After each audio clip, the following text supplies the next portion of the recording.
Hello, everybody. We're back. How is everybody doing? Apart from Matilda, who has a blackout. Oh, that sucks. Blackout sucks. And yes, the missus decided to say hi. But clearly, both of us cannot be on a live stream. We have children, so only one of us can do it. Unfortunately, you'll have to wait till we have a kid-free night before Jenny ever hops on. Mr. Roberts, thank you for setting an alarm to come and list and chat. Hopefully more list than chat.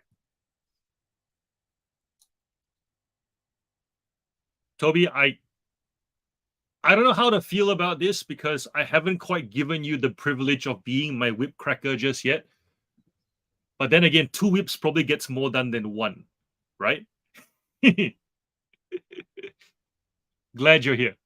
And also seeing you at like the Cajun Roots reseller chat as well.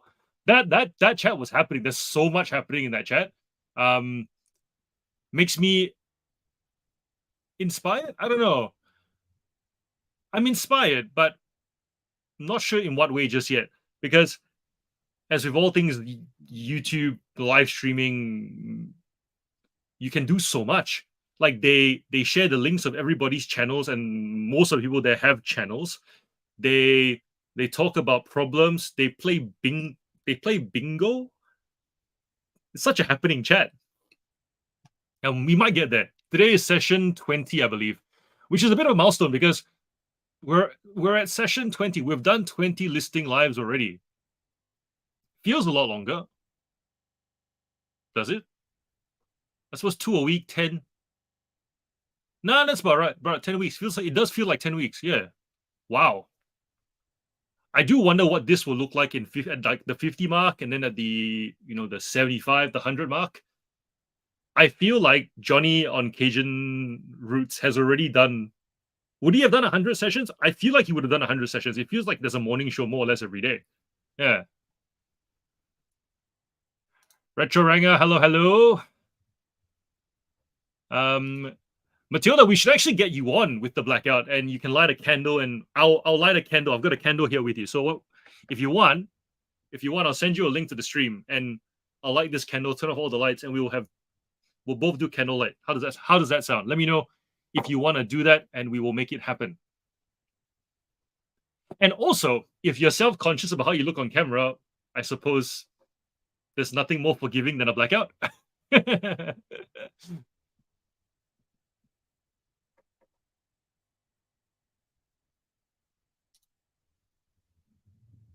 Yeah, Whippy McCrackle Pops.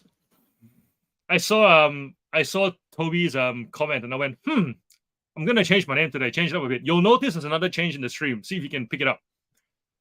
Because after a while you gotta change things up, right? The changing physical backdrops are a lot harder, a lot more work. Repainting the wall, putting stuff on here. So what's different here?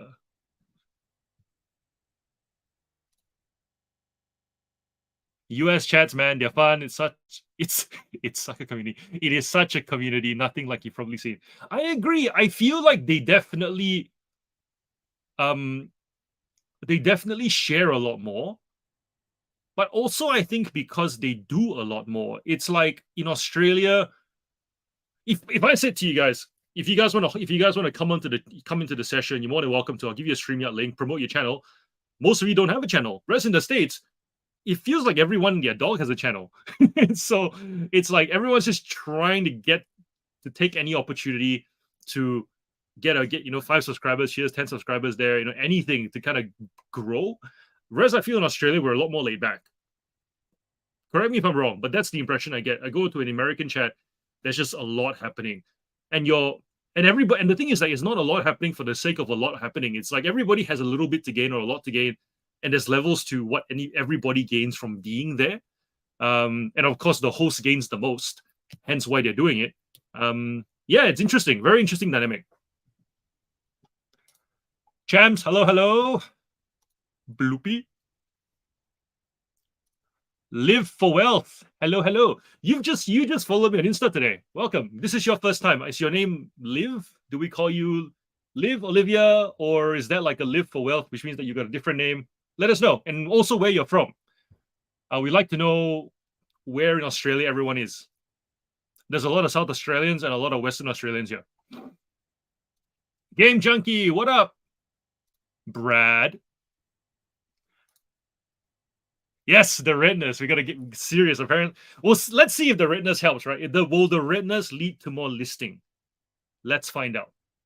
And then if it does lead to more listing, this room will get redder and redder with time until it becomes the red room. Ooh, the red room. Mr. Laurie, hello, hello. I've had a full-on day. I haven't watched your video yet, but I will.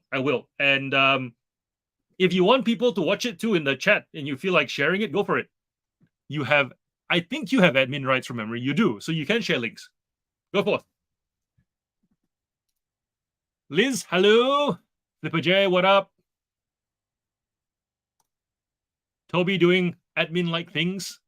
Puppy Dog Diary. I reckon green would be a go type feel. I don't know, man. Green definitely has a fresh feel. Well, back to branding principles. Green is fresh, it's new, it's life. But then if you use green too much, it just becomes green. So very similar to the like in the NBA when they've got St. Patrick's Day uniforms. You never get excited for the Boston Celtics version because they're already green, but people really pay a lot for when the Chicago Bulls, which usually red, white, and black, they have their green uniform. Everyone snaps them up. The New York Knicks with the blue and the orange and the white, and suddenly they have a green uniform. So I think green definitely it's new, it's novelty. It makes people excited when they see it first, second time, maybe. Red, on the other hand, keeps you in a constant state of come on. Hence, Macca's, red and yellow. KFC, red. Hungry Jack's, red. You never see red on. Maybe that's why Subway doesn't grow, because there's no red in it. It's just green and yellow. Huh. Better than marketing degree. Blake, you don't normally pop into these things. Welcome. Stay with us till 2 o'clock in the morning. You can do it. Grumpy. Hello. Thank you for hosting the one on last Thursday.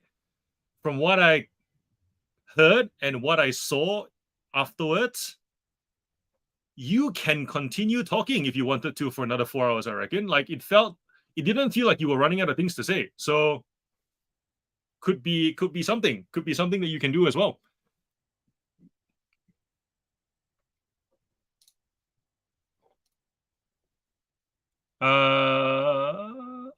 Toby's just covering more names. Oz Riley, hello. Blondie. Someone new. If you are, tell us your name and where you're from. Welcome. And how'd you hear about the live stream? Beck, hello. Green's my favorite color too.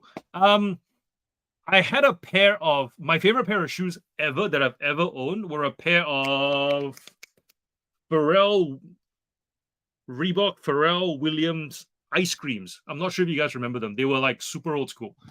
I'll try and find it. Let me try and find it. I must find it now. Pharrell ice cream shoes green. Yes. Okay, cool. I'll show it to you guys. Share screen. Window. This one. Yeah, they look like them. So they were this pair, and that is the green. It's as gaudy as you think. That is what it was, and it was a variety of this yellow with this green and pink and blue. So those were the colors, and they just got mishmashed in a bunch of different ways, similar to how you would sell ice cream. You know, like you'd have one scoop of this and one scoop of that, and they came in random boxes, so you didn't even know what you were getting until later. Like when they launched it was just whatever color you got in an ice cream box, and then it was you could go to the shelf and buy the color that you wanted, and then you would just buy laces and whatever. And so I had the green pair, and I absolutely loved the logo. That was what the logo looked like. I'm not sure if you guys can see it. These like creepy looking ice creams with cherry eyes. My favorite pair of shoes ever. So I wore them until like the leather cracked and popped and the soles came off and the laces frayed. Yeah, super comfortable pair of shoes.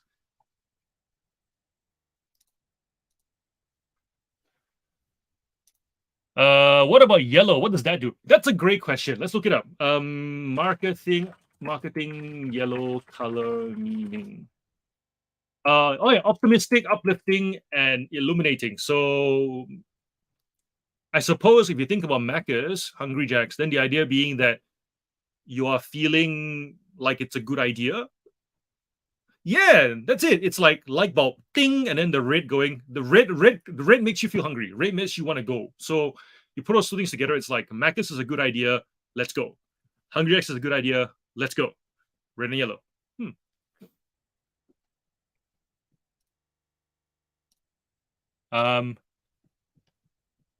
Liv. We'll just call you Liv. Is that right? Blake. I don't usually, but I decided to have a crack tonight. Good.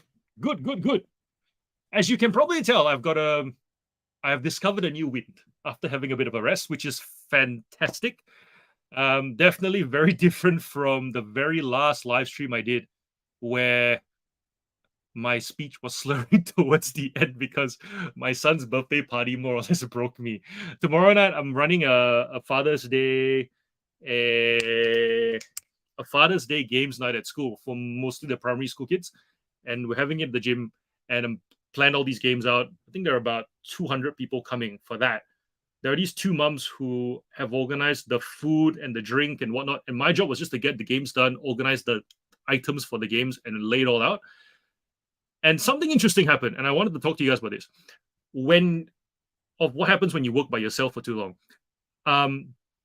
They were showing me the things. So these two moms were showing me the things that we're buying, like the Costco trolley with the drinks and the snacks and whatnot. One of the moms went to buy the pizzas and organize that. She's gonna go pick up that order. And then I needed like an egg tray for a game. And they were meant to get it. They couldn't find one, and I said, it's okay, I'll go find one tomorrow because I need it tomorrow. And one of the moms said, it's okay, you've done a lot already. And I went, no, but I don't feel like I've done a lot at all. So what I've done, right, is I've come up with the whole concept of the event, because prior years it was just movie nights and whatnot, and I wanted to bring dads and kids together. So that was the concept, bring it all together, and thought of all these games, very simple games, like mostly younger to older primary school kids can play. Think of things like the egg tray game would be the square egg tray. You've got ping pong balls lined up, and you just kind of like bounce them along the tray until it gets to the end, and then the dad or the kid, whichever one is the partner, has to hold the other tray while they bounce to the next tray, and they keep going. They count how many lines they can make it until there's only one ball left. Games like that, very simple games, but they're designed to be competitive. Bring a dad and a kid together with another dad and a kid to go at it right for an hour or so. So I did the instructions in Canva, kind of had discussions with the school what games we can and can't run, thought of the layout of the gym, and all that's really fun to me. So when I was told that I had done enough, I feel like I've done a lot, but I didn't feel like it. It made me question, wait, so have I done a lot or I haven't done a lot? And so then I spoke to Jenny and her sister, and they're like, yeah, not everybody likes to project manage. Some people just like to do the legwork, be told what to do. And that was always going to be easier than conceptualizing something and taking responsibility for an idea. And then it occurred to me, the reason why that didn't register at the time was because I've been working for myself the whole time. And I think that's something that we don't acknowledge when we run our business. We do everything, and it can sometimes blur what our strengths and what our weaknesses, what we like, what we don't like, what comes easy, what comes hard. But if you are in a job setting and you're with 100 different employees in a company and they're split by departments and whatnot, you very clearly can see that there are people who don't want to go do work and prefer to think about work. There are people who very much enjoy just doing and do not want to think about anything. And so it turns out I am very much a project manager type, and I've done 1, 2, 3, 4 events this year already, including this one. Turns out whenever I'm around, people go, you think about it, just tell us what to do. So that's interesting. I did not realize that about myself until this year. Yeah, bit of a fun observation that when you work on your own, you sometimes lack mirrors, you lack contrast, and you just assume that you have to do everything. So you just do everything, and it doesn't really you. And I guess it gives you direction of what you can work on, right? So for me, that's a good thing. It means that when I hire people, I'm more happy to step back and let them do, and I'll just conceptualize, and I'm not gonna feel bad about it either, because I just have to go hire people who prefer to do instead of think. So yeah, if you guys have ever been in that situation, or where do you sit? Let me know in the chat. Are you someone who is I want to do, don't tell me to think, or is someone who prefers to think and don't want to do? Brad, very much in this camp, like me, I'm guessing.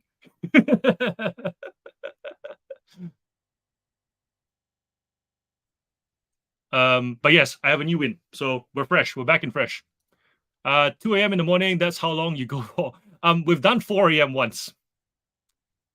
Working up the stamina to do a 24-hour live stream, and then we'll make a whole event out of it. But we'll see. We'll see. I have ideas. Brendan, hello. I clicked on the live earlier and was like 2 days away. No, couldn't be right. Then clicked the wrong live. Yes, we do have a Thursday session as well. Hi, Wendy.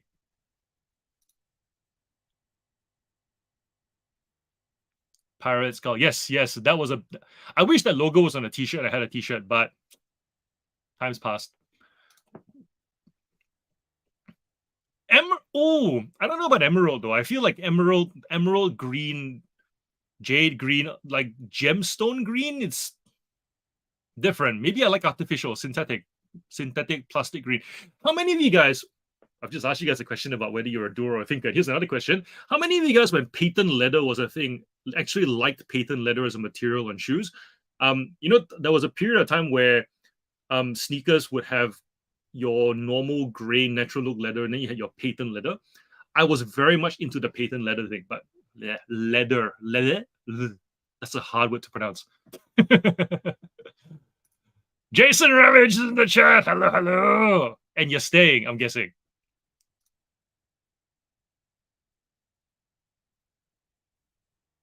We will have to get John to put them up in reverse order. Red goes faster. Yes. Clearly you haven't let go of your childhood yet, because every kid I meet thinks red goes faster. Blue is better, reminds me of the sea. Hello, hello. Rob! Date. Well. My daughter woke up the next day with conjunctivitis, and so we ended up hanging out with her together. Still had a great day, still connected, had yummy food, went to a playground, walked. Where you pretend you're on a date because you're walking with each other and your child is just like a few meters ahead, and you just kind of enjoy those moments of alone time. That was pretty much what happened on day. But yeah, it was still a very wonderful, beautiful, restful day, and we all appreciated it for what it was. But yes, parent life. Could be worse. Could be puke. I mean, if you wake up with puffy eyes, get some drops, usually that's pretty good. Sorts itself out in about a day. It would have been worse if you wake up and it's like there's puke and there's like diarrhea. Ugh. That would have ruined the day. But puffy eyes, we managed.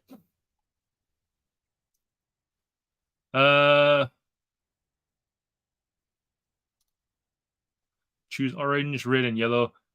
We'll stick with red. We'll try yellow and orange, and then we'll compare. Yeah, Jason, Jen's with the kids now, but I will convey your hello to her.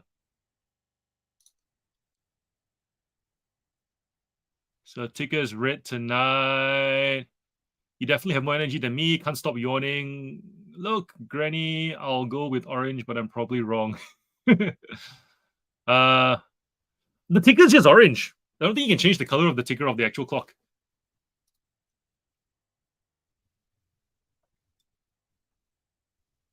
Jonas, hello.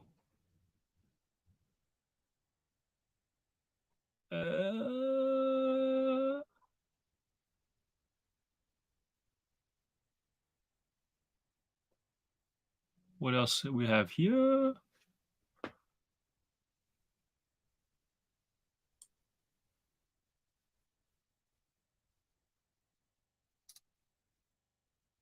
Whenever I'm busy or tired, I'll get halfway through reading things, words, and make the ending of it myself. Then we'll go back if it doesn't make sense. That does happen when we're tired. Here we go. Brad, I do both really work in and work on, but compartmentalize it. But surely there is something you prefer. Like okay, if somebody said to you, I'll think about it, you just go do, does that give you relief to hand it off? Or if somebody says, you think about it, I'll do it, let me know what to do, does that give you relief? Whichever one gives you more relief, isn't that give you your answer? So if someone said to me, you just tell me what to do, I'll go do it, that gives me a lot more relief because I like to spend more time in my head. Like I remember when someone was complaining about how Mark Zuckerberg makes billions of dollars, whatever, and shared the article of he doesn't do much work. He spends 80% of his day just thinking about his business. And in my head, I thought, don't say this out loud, but that makes a lot of sense to me. Because if I can be freed up to just think about my business and do things and just tell people to do things, and I just think and go, that's a great idea for a video. Let's make notes on that, set this emotion. That's a great idea for a post. That's a great idea for a category to research it. Let's set that emotion. I would be a very happy man. And I would be a very not tired man also. So I think that I look forward to getting rid of a lot of that doing, but retaining a lot of that thinking, because the thinking, kind of like the extrovert introvert thing, right? There's things that give you energy and things that don't. I feel like the thinking definitely gives me a lot of energy. The doing takes it away and definitely takes from the thinking. Yeah.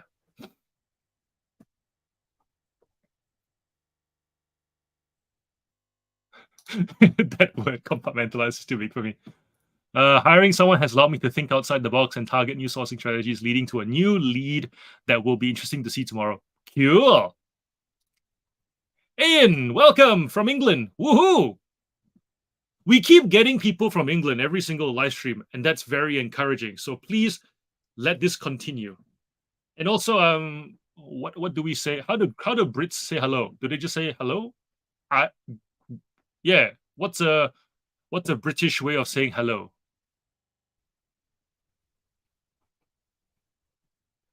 I was gonna say hello, old chap, but then that sounds a bit dated. Or not? Classic. Flipper J's into purple. At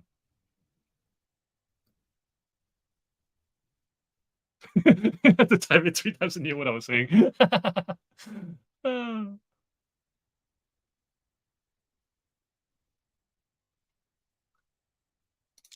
Brad, now everybody's waiting for a video on your new lead and your thoughts on that. Also, I still have to do the reaction video to your bulk lot, which I will get done by the end of this week. Red is the color of my eyes if I stay till 2 a.m.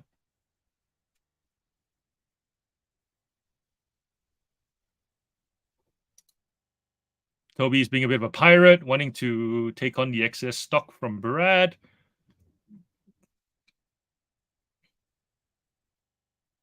He's apparently got 2 carloads coming his way this weekend. Cool.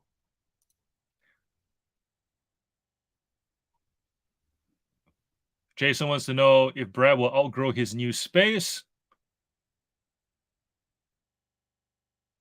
Mandy is here. Okay, so what Mandy has done is, you guys saw my Instagram story. She essentially said excited to come to a live stream and mentioned how I was like working with a bunch of friends. If you have any thoughts about this format and you want to promote it on Instagram, please feel free so we can grow the numbers for this session. But more importantly, it gives me something else to share, because every time I promote something, I feel like I'm just putting my face on it and whatever you see on the screen, and it gets monotonous, boring, and repetitive. And so whenever somebody else says something, I'm like, ooh, I'm going to share that. So thank you, Mandy. I think you've shared like 3 things. You've done 3 different ones already, which I've shared, which is pretty cool. So yeah, if you guys reckon this format works and you want to review it, do an Instagram post, tell people you're looking forward to doing a listing live stream, and I'll share it. Jody's here. Hello, hello. And Adam. G'day, governor. G'day, governor. In response to outgrowing a space, we've actually still got a bit of space in there with some stock adjustment. I'd say another 3 2 to 3,000 items without changing too much, but the growth has been good to see. We like seeing your growth too.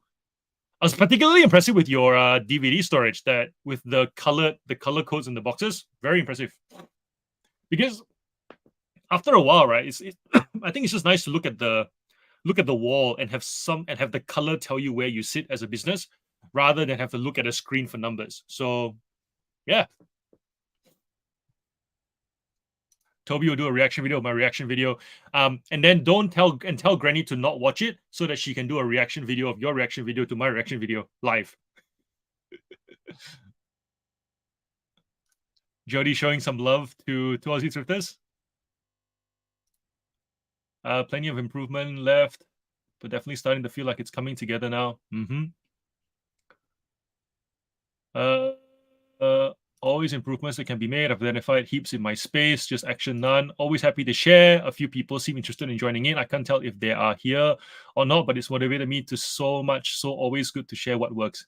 Awesome. Also, if you're someone who came here because of Amanda, let us know in the chat so that she knows that. By the way, they did this study, and I don't remember, I can't reference it. I've heard it in several podcasts now already, where they said that they gave someone a chance to help.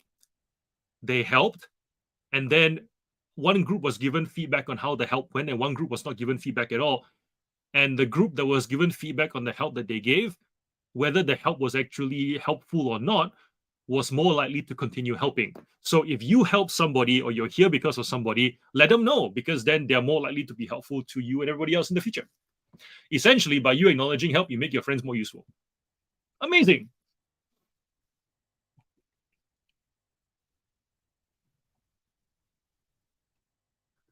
I watched the video of yours today, the one about unboxing and setting up the Dymo 4XL, not that you actually show how to set the bloody. Hey, Brad, funny, remember how that day we were talking about I think it was 2 live streams ago, we were talking about clickbaity titles and bad thumbnails. After that session, my algorithm would show your latest video and always show another video of like 2 years, 3 years ago, as if to say, did you ask for an old video? Here you go. Watch this one. And there was one I can't remember which one it was now, but it was the thumbnail was like looked like you guys were in a carport and you're just standing next to Jazz with a bunch of stuff like around you. and it looks so pixelated because it's from like 3 years ago. Yeah.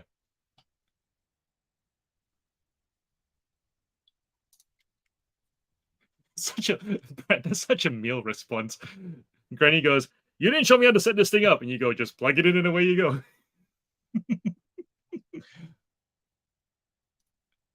Good, Toby. Hey, awesome. How does this feel, Mandy? People going, I'm here because of you.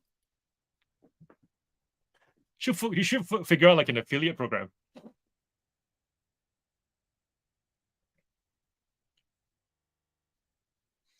Jody's gonna help Granny set up the 4XL. Cool. So your name is Liv. Awesome.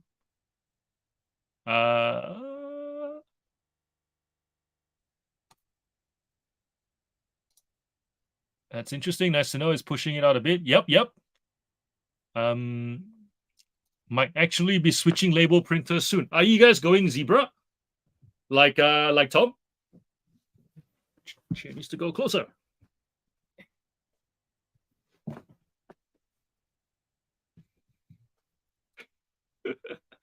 Well, Amanda, that could work. If we monetize the live streams and place them in a membership type format, then I suppose there would be something that we can share. I did not freeze. That was an awkward stare. Here because I'm somehow still awake. Yeah, Jason's a Zebra guy. Checking out some other options.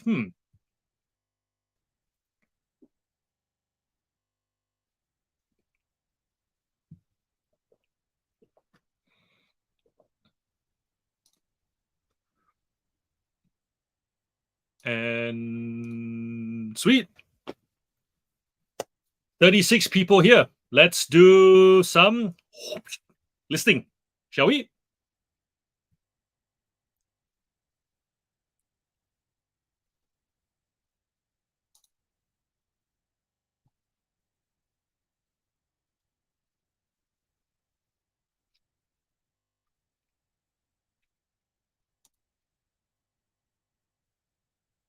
Oh yes, if you can pop a like on the video, that would be fantastic.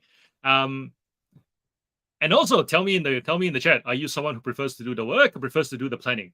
Um, and how you work that out is if you feel relieved when somebody offers to do the running around and you just think about it, versus the relief you feel when you are allowed to just do the running and someone else think about it. And if you're new here, the way this works is we do 30 minutes of listing. There's a timer here. And once the timer rings, I come back to the chat, see what else is happening. The idea being here is that, and I generally allocate about 10 minutes to reply. If there's something worth discussing, we go for a little bit longer. It's more for structure. Ultimately, what we're going for is 30 minutes of me not saying anything so that on your end it's completely silent so you can actually do some focus listing. If you want, you can chat. The chat still continues to happen. And yeah, so the idea being is if you want to be first focused, you can. If you want to just come here and chat, you also can. And for the most part, we bring what is 40, 50 people together most sessions. And I finish around 2 o'clock in the morning. So for context, it's almost 10 o'clock now. So this will go on for about 4 hours, which means if you want to pop in, pop out, up to you as well. So yeah, we start the half an hour. Now, hi, Chris.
Oh, I am scared, man. 92 chat messages. What's going on? My gosh. All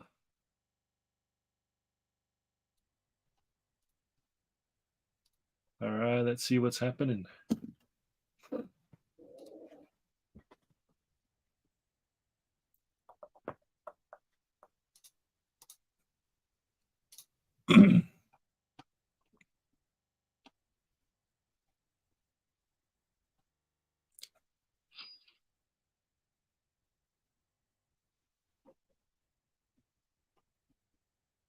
So Christopher Long came, and then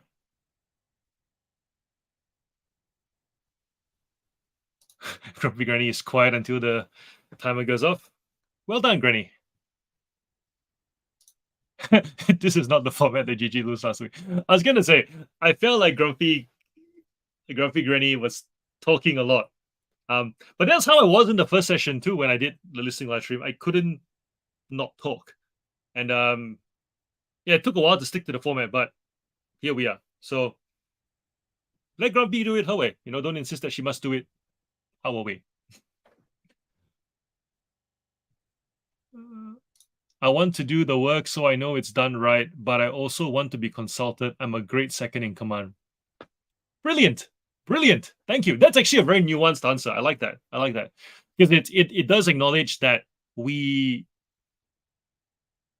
as much as we want to fully delegate, we can't. We're too invested into it, right?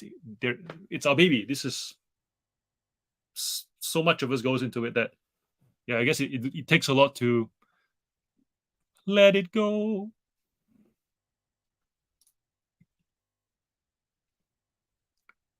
CL Furlong is going to show off a new label printer. Cool. Jason's talking about a robust Ford Zebra 420, but just like how Tom was saying, do Zebra as well. I like that. If you guys haven't seen that label printer video, we did a label printer video. We talked about all the various things to consider with label printer, and a portion of that video was Tom going. I'll find the link. I'll put it in the chat. Where Tom goes, nothing beats being able to put a roll of 4,000 labels and not think about it, and you can sense everybody go, yeah, that's not us. But yeah, I'm guessing Jason, Brad, you guys probably have that. You guys go through that many labels. For me, just being able to put 1,000, because if you think of the roll that goes in a Dymo, it's a very small roll. I have the 1,000 label rolls at the moment, but even then, I probably change my roll once a month. Yeah. So for 4,000, wait, I'll try and find that. I'll try and find that link.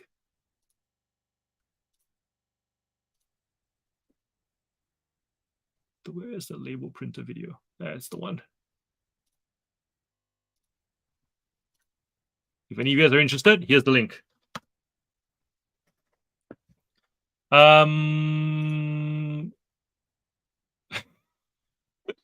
Thanks, Chris. I just lie. What's the context for that? Did I miss something? I just lie and say cookies. Got it. Yes. Got approached by a label company a few weeks ago, but I just love the 4XL too much. I change for now. That's fair. Jody wants to know what made Brad and Jess start a YouTube channel. I want to know that question.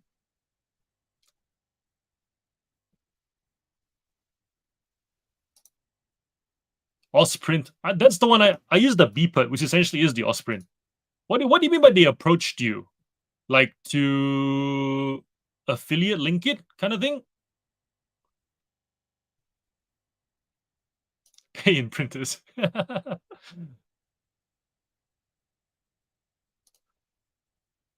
We learned a lot from US videos. We wanted to contribute, paid forward, and we wanted to a community we could talk to about all things reselling. Yeah, makes sense. Community is a big driver.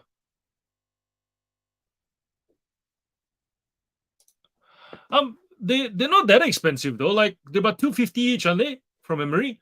I bought two because I remembered I could pay like $600 for a Zebra or buy 2 printers for 500, and I opted for 2 just in case one died, I have a backup. Also at the time, the thought of paying 600 and then having to pay 600 again in case it fails. Because here's the thing, right? You can buy something with a really reputable brand, but even then, it still fails. I mean, people buy MacBooks thinking that they're the most reliable thing, but you still hear about issues. So the thought of paying 600 bucks for a label printer and then discovering that you had the dud one and having to deal with that cash flow problem, especially when you're smaller, 600 bucks, having to be out 600 bucks until you find another 600 bucks or wait for a replacement is pretty inconvenient. Yeah. So I opted for splitting it in half and buying 2 within the same budget.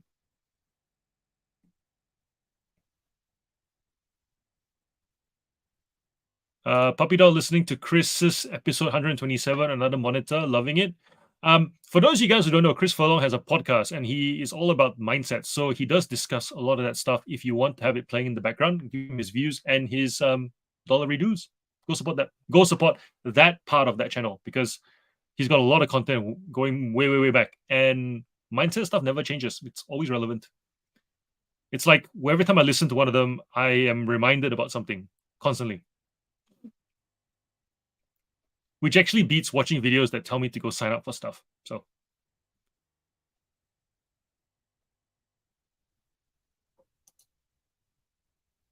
Blake, clearly you're not selling enough because you're still concerned about the color scheme. I just imagine that there will come a day when you sell so many items that you just have to accept that it's fridge white. You know, you might want something black, but it doesn't come in black. It's just fridge white, but it works. And it's the workhorse that every business at your scale needs.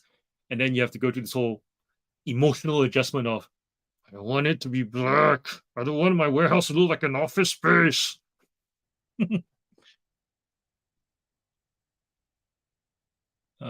Everybody's egging on Grumpy Granny to tell a story.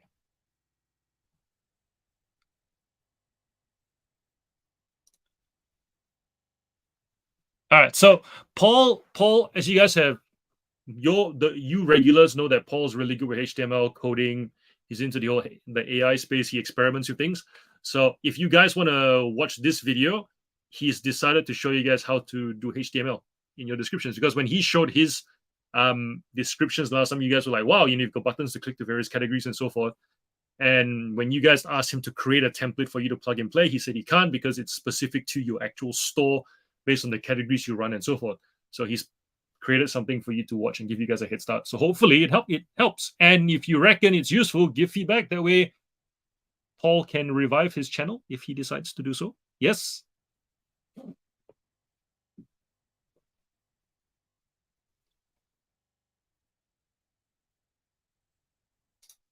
And Blake is off.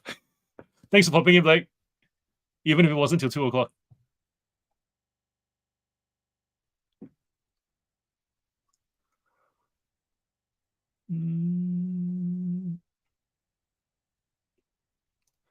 Curious to see how everyone uses the listing time. During the first set, I usually do all my chores, and then the rest of the time is used to work through my death unsorted sourcing pile.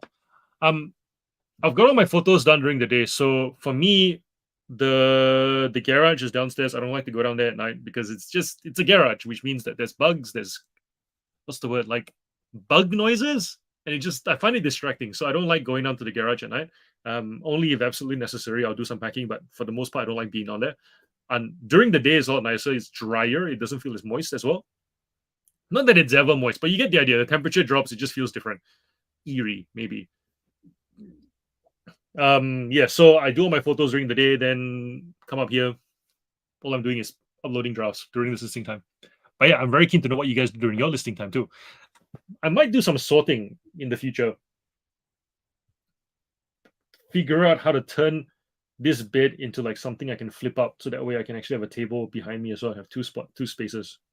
Yeah, could be good. Could be good.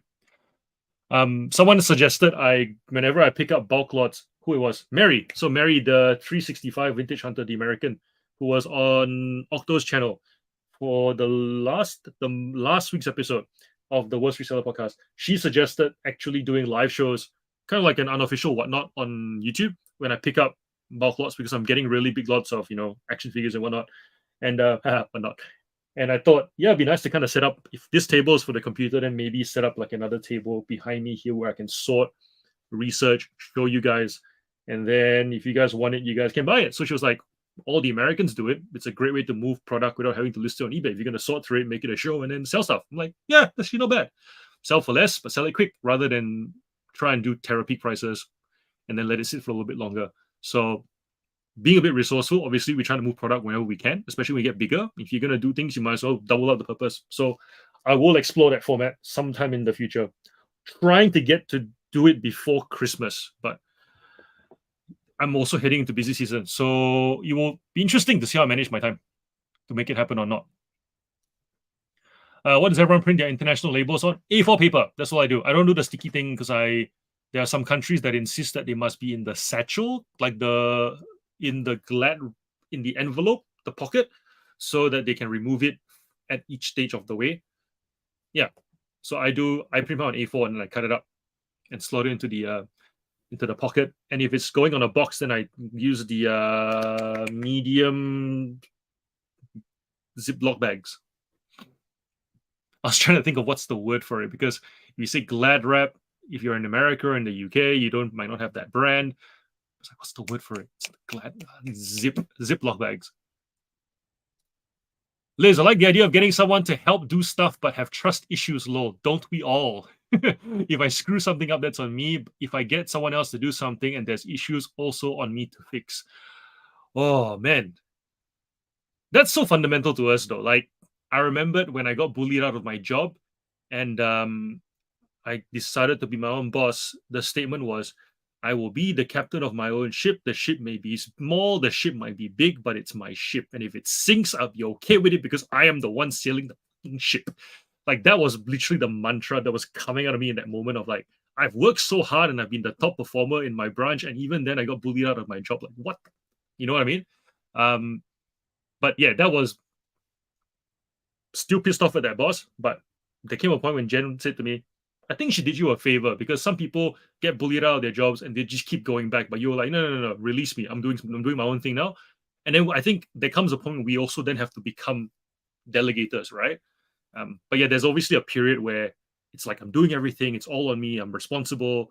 I can accept the failure because I touched the thing, but I don't know how to accept failure if I don't touch it or I let someone else do it. So yeah, skill to learn, I suppose. Sorry if that came out a bit emotional. It was a very interesting period of my life. I still remember my dad actually coming to me and saying, I've been through this, but it was only when I was in my mid-40s, and I feel like you are too young to go through it. It was pretty bad. I remember for about 4 months, I would go to work, 8 o'clock, clock in at about 8:30, come home, and then I just play like 2K basketball game, play it till like 1:30 at night. Couldn't sleep. And then I go to sleep, wake up, and just repeat itself. And the worst part was this manager was a micromanager, and she refused to learn about what we did, but she would still try and tell us how to do things. She would literally like make our lives miserable, question us on why'd you do that? Why'd you do this? Complain to HR for little things that were gray area stuff, just to like make the point that she was the boss and not us. But then she didn't know how to make our jobs better either. She would take forever to okay training because she wanted to decide when we could upgrade our skills and things like that. So yeah, just miserable experience. Taught me a lot about what not to do whenever I become a boss. Yeah. Puppy dog, I don't list to the next timer. Yeah, I'm so micromanaged in my workplace. I love the freedom of reselling. Exactly. Andy, I do all of my photographing during the day. Like me, I try and get as much possible. Using mostly natural light. I try to get as many as possible and then list while I'm here. I find the natural light approach interesting because I've been clothes shopping with Jenny, and oftentimes the product doesn't match the photo purely from a lighting standpoint. So she likes to buy Review is Jenny's favorite brand because it just fits her really well. And what I've learned is that whenever every dress brand like Sass & Bide, Zimmermann, they all got one woman that it's meant to fit perfectly, and everyone else is just trying to make the dress fit them. And all the sales staff know this. If they see someone come in that is of that height, that width, whatever, width is a bad word for a woman. You girls tell me what's the correct word. Height and I was gonna say circumference, also wrong word. Like they know, right, the shape. So like height and shape, they already know this is our customer, sell really hard, and then the other ones they will just pretend like, whatever, unless they really want it, they'll come find me. And it comes across like attitude, but the point is that they are looking for women who are going to be perfect ambassadors for the brand to then grow the brand. And I thought that's interesting training. But anyways, every time she buys a review dress, there's a sense of I've come to understand that the stock photos for review and the stock photos for say Forever New, they're all taken like, the lighting is really bright, it's like white background, whatever. But there's a disappointment with Forever New, and then there's no disappointment with review. And it just comes down to quality and fit. When it's made for her, the disappointment doesn't come. The color is obviously going to be different. It's not as bright because you're now looking at it through natural light. But the fact that it's made for her body type, and the fact that it fits perfectly, and the fact that the sizing is predictable, and the fact that the material feels great means that she still has a great experience. It's like this calculus of sorts. But with the Forever New stuff, it's always like, the purchase doesn't quite happen the same way. So yeah. So when you do natural light, it almost like sets you up to succeed, I suppose, because you're not trying to go up after a slight down from what you see versus what you saw before. So for all of you guys who are taking photos wondering, do I try and go closer to stock or not? Think about your buyer. If it's an item that where the stock photo actually helps the buyer, then do it. But that's not the case for all categories. Collectibles, toys, for the most part, natural light, plain light, warm light is actually better. It sets them up to be happy when they get the item rather than disappointed, and then figure out how to be happy after that. Or just don't agree with me. Take photos. I list working on my SKU system, clean items. John's like, I do everything in my business. There is no focus. It's just whatever. I'm here. I'm in my space as the Lord leads. Matilda's here. Hello. Hi, Pia. Flipper J and Grumpy still talking about routers and label printers.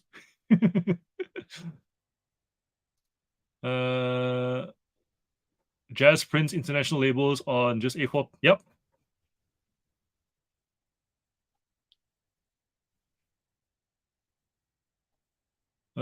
Is it too early for a coffee? Coffee break is usually 1 a.m. Go have a coffee. I've had one around 8. Might have another one soon. The video is going to make coffee. Subs up. Adam, week's been good.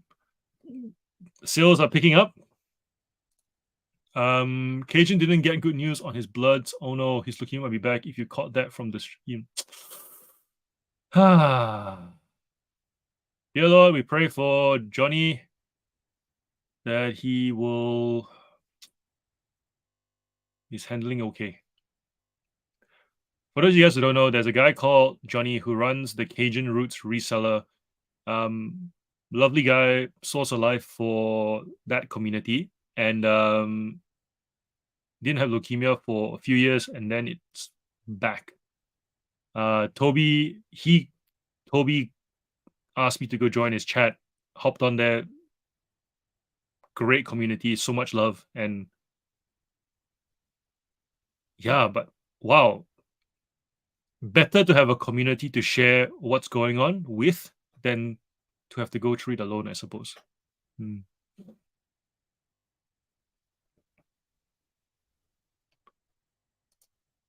Thanks for telling me, man. Yeah, I couldn't stay on to the end of that one. It was quite a long session. G, hello. Everyone doesn't know Hiro Shikari, friend of mine who lives around the corner. who also, by the way, is a courier. So if you guys have any courier questions and you see this name pop up, go ask him. He might divulge, he might not. He works for. Can I tell them who you work for, man, or not? Or that's up. I don't know what I can or can't say, but essentially, you're a courier. Everybody wants to know how couriers do things. So if you guys have any questions, feel free to hit up. His name's. I'll let him tell you his name if he wants to tell you his name. But yeah, Hiroshikari is a courier friend of mine. Any questions? Send him his way.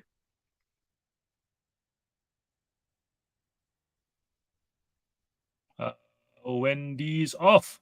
Ooh. Good night, Wendy. Although 26 minutes late. So sorry. That's one of the downsides of the 30-minute and 10-minute thing. Takes a while to catch up with the chat. Adam, anyone any interesting finds this week? Most interesting is I sold a gold fruit bowl for $200. Damn, nice. 465 items of women clothing for $200. I think that's a good find. That's amazing. Wow. That's a really good find.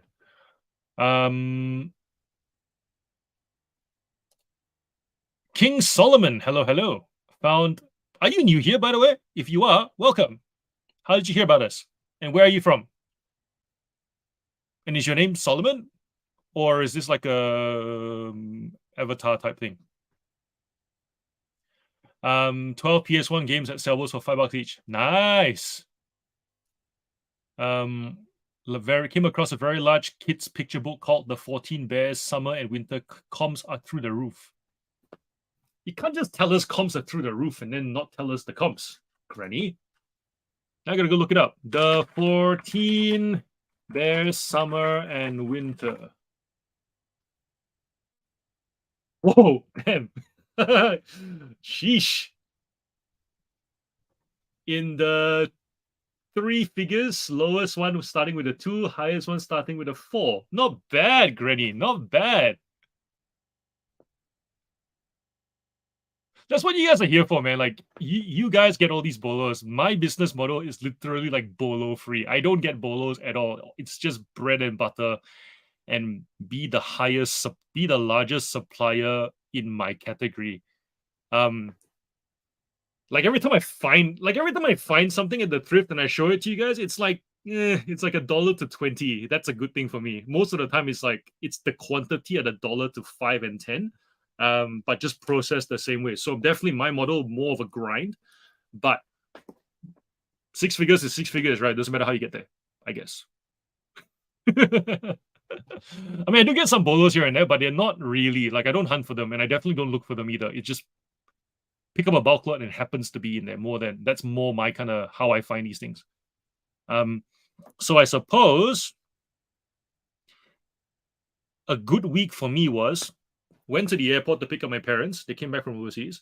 Was meant to do one pickup, and then because it was on Sunday morning, Saturday night, another pickup came up, and then another pickup. So that's good for me. A good day is when I'm going somewhere, and I meant to pick up one lot, and I end up picking like 3 lots. So that was for me. I was quite happy about that.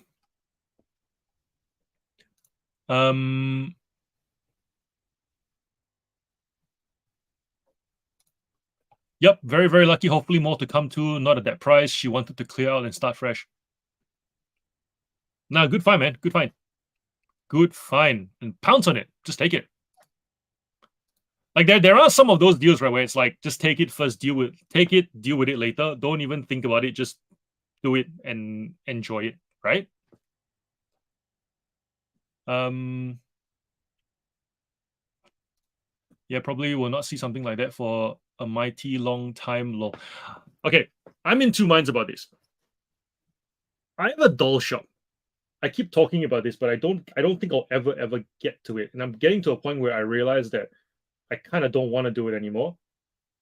And I'm having trouble letting go because I have a lot. So if you guys are into like Bratz and Monster High, I've got a lot of them at the moment. And if you want to take them off my hands, let me know and I'll work out a deal. Because I keep telling myself I'm going to sort through them and I don't. Yeah. reach out to me on Instagram. Monster High and Brats. I think I've got a good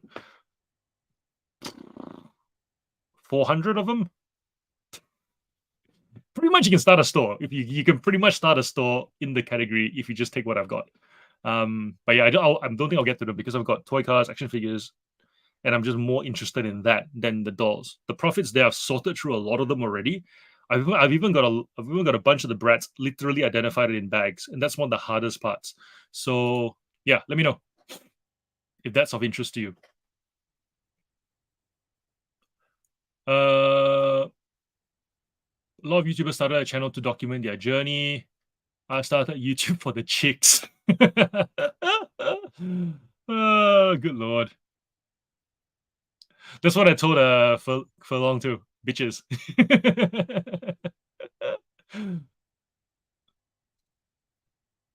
All these books. What's this? Adam going Compact Oxford English Dictionary. Compact Oxford English Dictionary. Whoa, what the heck? That's nuts. Oh my gosh.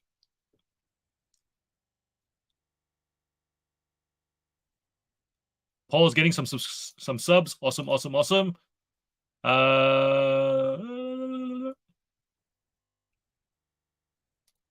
Grumpy Granny is comping children's books as having a garage sale on Sunday and will give away all the kids' books I don't keep. Normally during listing time, I will usually price comp. Nice, nice.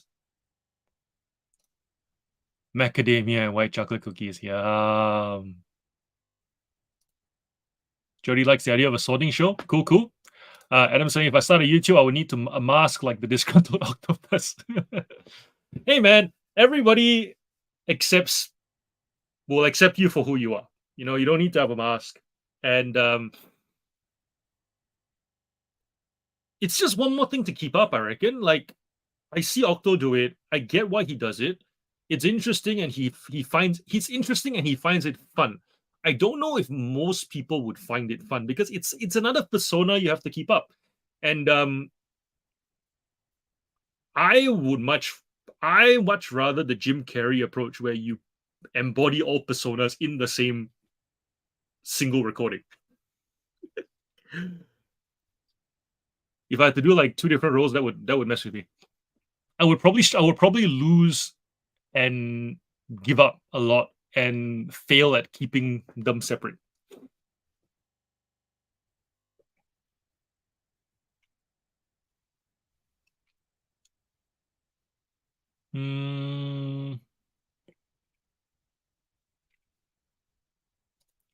Sorry, I got bullied. I got bullied in the ATO as well. They did do us a favor. Otherwise, we wouldn't be both doing this. Amen. That's it. Sometimes when you don't have enough courage to leave, life kicks you out.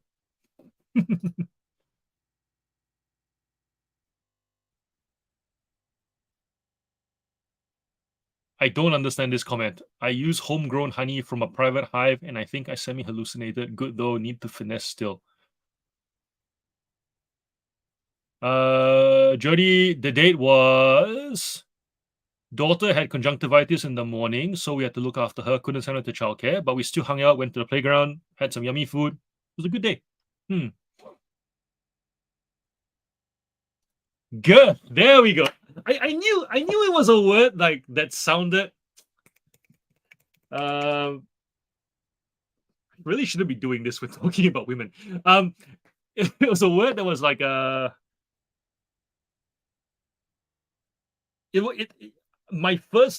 first word that came to my brain was heft, but I was like, heft isn't the right word either. So yeah, good. Thank you, Granny.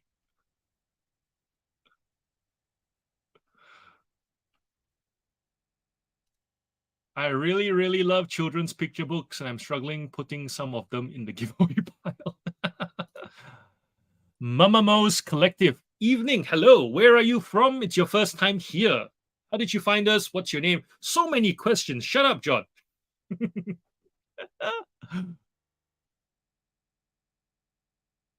Glad you're here.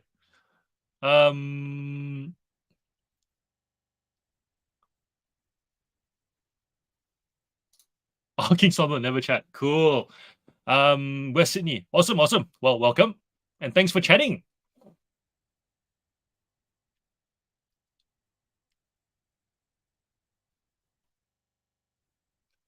A few days, sold Skylanders again. 169 for a starter kit. Wow. Damn, they're back. They are back.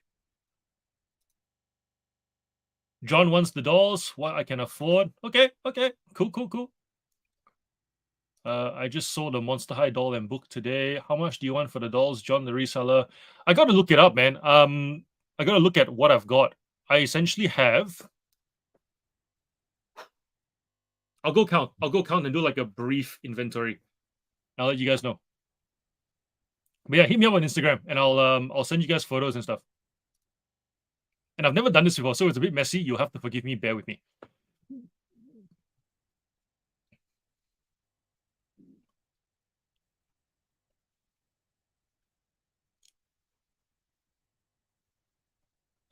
Granny saying the octopus is real.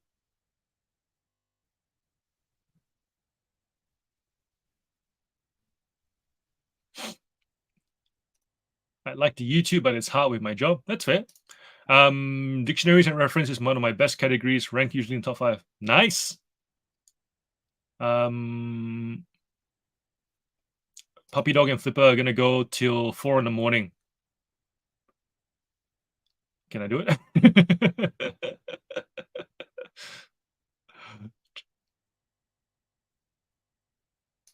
Flipper J is gonna go all night. What's the ballpark price for the $400 you don't want? I don't know, like $5 a pop. Is that reasonable? I mean, most of them go for between 20 and $40 clothes. So, I've gotten rid of a lot of the ones that already don't have what's the word, that those that hair has been cut. I've already thrown out a lot of them already. So most of them are still in relatively good nick. Yeah, it's $5 a pop too expensive? Is that reasonable? You guys let me know.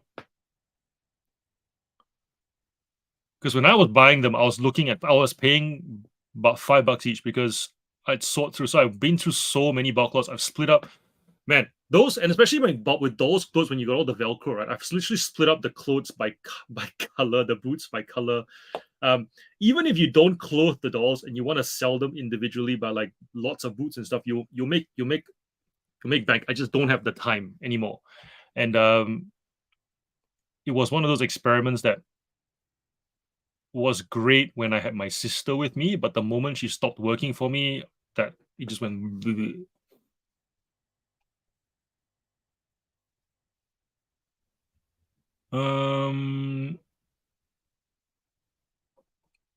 No, it's not Anthony's first time. He came to see Grumpy on Thursday. Is this Mama Mo's? Is that Anthony or is that King Solomon? Which one's Anthony? Ah, cool.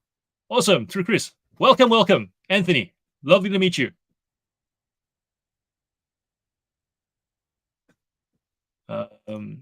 Girth.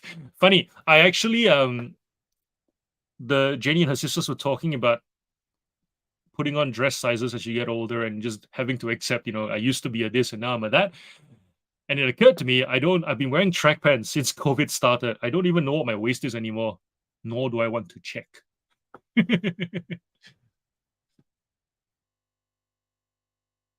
I heard some Bibles are good sellers as well. Yeah, Bibles are interesting. Everybody seems to get, their knickers in a knot with the whole selling Bibles thing because they think it's meant to be free. There are free Bibles, and then there are Bibles that are, people pay a lot for because they have a place of esteem for that book, and they want that book to look great and feature on like a coffee table, bedside table, study table. And yeah, the different kinds of leather, things like that. Yeah, those Bibles go for a lot of money, especially if you have limited runs like commentaries and stuff. Yeah, for sure.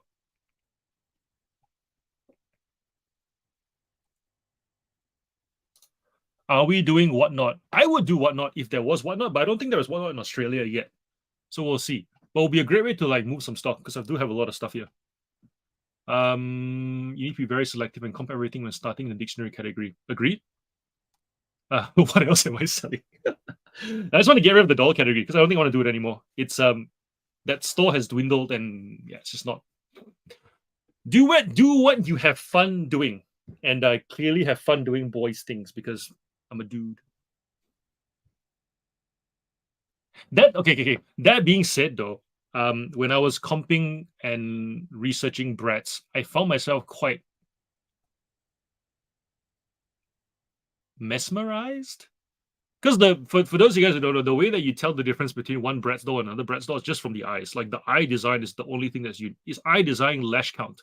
So you're literally going through photos looking for the Chloe that has the eye design, like the eyeball pupil, retina, whatever that thing is, the iris, the design, and then that same design carries across all the dolls in that range. So like Jade will have the same design but different color. So like blue eyes, green eyes, but with that same kind of, like the bubble, like the white dots where the light is meant to show a reflection, and then you'll have like 4 lashes, 3 lashes, and whatever, right?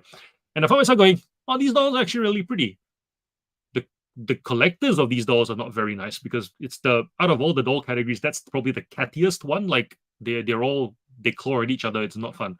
Um, Sylvanian family, very wholesome category. I love the customers there. If like that will be the category that I probably never stop selling in because they are the most forgiving, most wholesome, most like it's okay, I understand.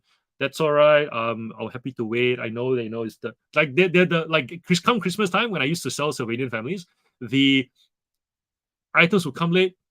It's okay, we understand. Because they just wholesome. Brats, my gosh, where is it? Da, da, da, da, I want a refund. Just yeah, no.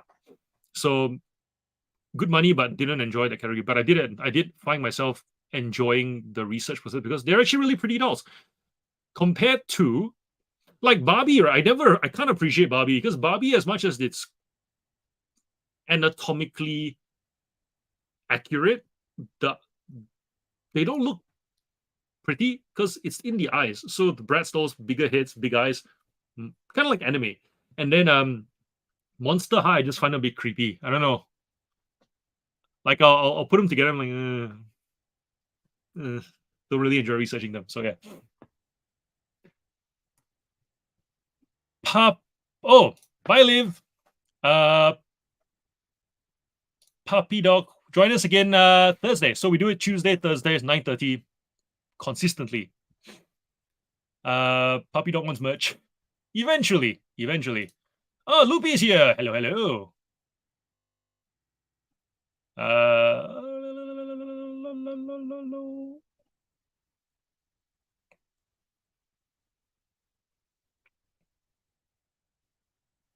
I checked out Whatnot to auction any type of goods in Western Australia. You need to be a registered auctioneer or valuer. Interesting. So it's the whole, there's some legal stuff there. Gotcha. Bibles in large font. That is true. We should invent our own whatnots. So that's the whole thing with using the live stream as a bit of a whatnot because we can, right? Once people know who you are, what to expect. Although I doubt you guys are really into my stuff. Are you? Like, how many of you guys are actually into toy cars and just boy toys in general? How many of you guys would actually buy a toy?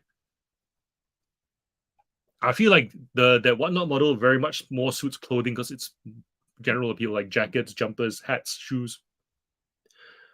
Yeah.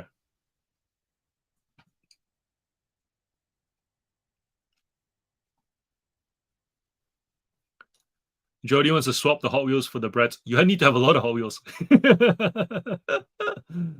Manny, the concept of whatnot freaks me out, but talking on Instagram used to freak me out. I guess you get used to it. Yeah, I think it could be fun. I think whatnot is a great way to get people introduced to reselling because I feel like there's when someone starts reselling and they ask for advice on Facebook, the feedback they get is start with what you know, sell things around the house. The thing they forget to say is and sell it the way you were sold to when you bought it. Sell it like you love it. Whatnot is a great place to practice that skill Because the reason why a lot of us can get inventory so cheap off Facebook Marketplace and Gumtree is because people have bought things at the time they really wanted it. They probably paid retail. Even if they bought it on sale, they wanted it enough to go out their way to buy it. They've used it, and now it is of no use to them or value, and they sell it as such. They need to then remember what it was like when they first bought it. Why did I want that pair of shoes to begin with? Similar to how, if I were to sell those ice cream shoes that you saw at the beginning of the stream, I would sell it the way I talked to you. I love the green, love the blue. Here's the story. That's essentially a whatnot thing. So I reckon whatnot's a great way for someone to actually learn how to love their items again. That way, when they come time to list the item, they are not wondering. They can make sense of comps as well. When they see a price, they understand why, the history, the scarcity, the limited run, the material, how it feels on the hand. It forces you to actually articulate why this item is worth buying at a lower price, right? Because whatnot, you're not asking for really high prices. You're just letting them go. It's about quick, it's about slightly lower price, but faster sale, and it's done. Once the show is done, you pack it on, it's done.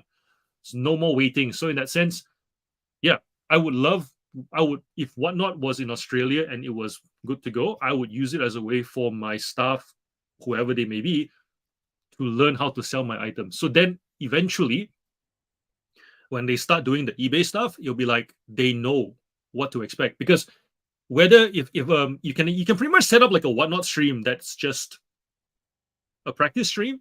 You could even frame it. And what I've learned with YouTube is you can frame anything. It doesn't, if you come onto the scene and you suck at something and you are trying to cover it with a whole bunch of, AI and whatever, people see through that and they go, oh, but who are you though? But if you come on the scene and you're willing to fumble, be vulnerable, say, hey, I'm practicing, I'm new, I don't know what I'm doing. People are more forgiving and they accept that, and that frame sets them up to accept what the product is. So whatnot, it's a bit like that as well. You can go, this is the stream for us to train our team on how to sell these products. Give them your love, whatever, and you can build a community around that where people come and they watch people get trained. It could be fun, could be different. The novelty will always be there because it's just watching people go and then and this and this, but that. You hear all the quirks and whatever. And you could even set up your staff to go, if you get comments of your quirks, just accept it. That's feedback. And it could just be one whole. Anyways, you get the point. I'm looking forward to it. I reckon it'll be a lot of fun. Brett's have really cool accessories and great detail. I had a Megan doll that had beads off the jeans so fiddly. That's why I love Cindy dolls. Has her accessories she had. I had a Brett's doll whose eyes didn't match up with her name. My daughter searched for the same one and we couldn't find her.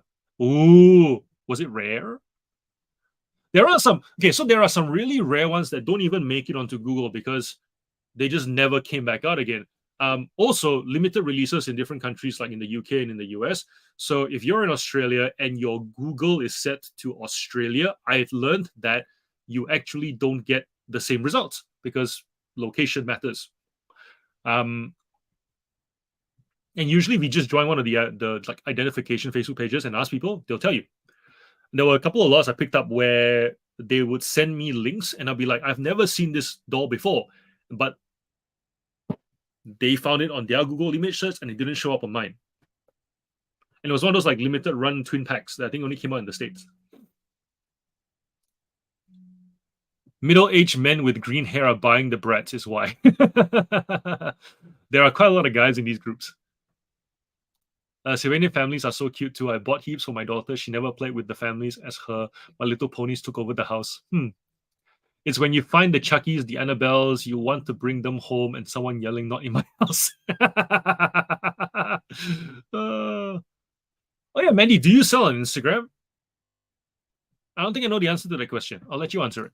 Don't really buy toys, but I enjoy photographing them. Yep, folding them. If you have a pink Mustang. Large font is good. The last Bible I sold, I wonder how anyone could read it. Print so small.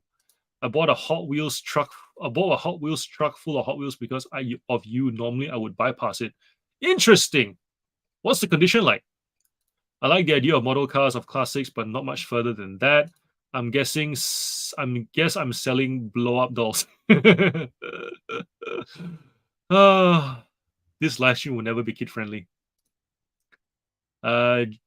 Mandy doesn't sell on Instagram intentionally. Sometimes some things get shared. And someone on Instagram will buy it. Yeah. Janelle, hello.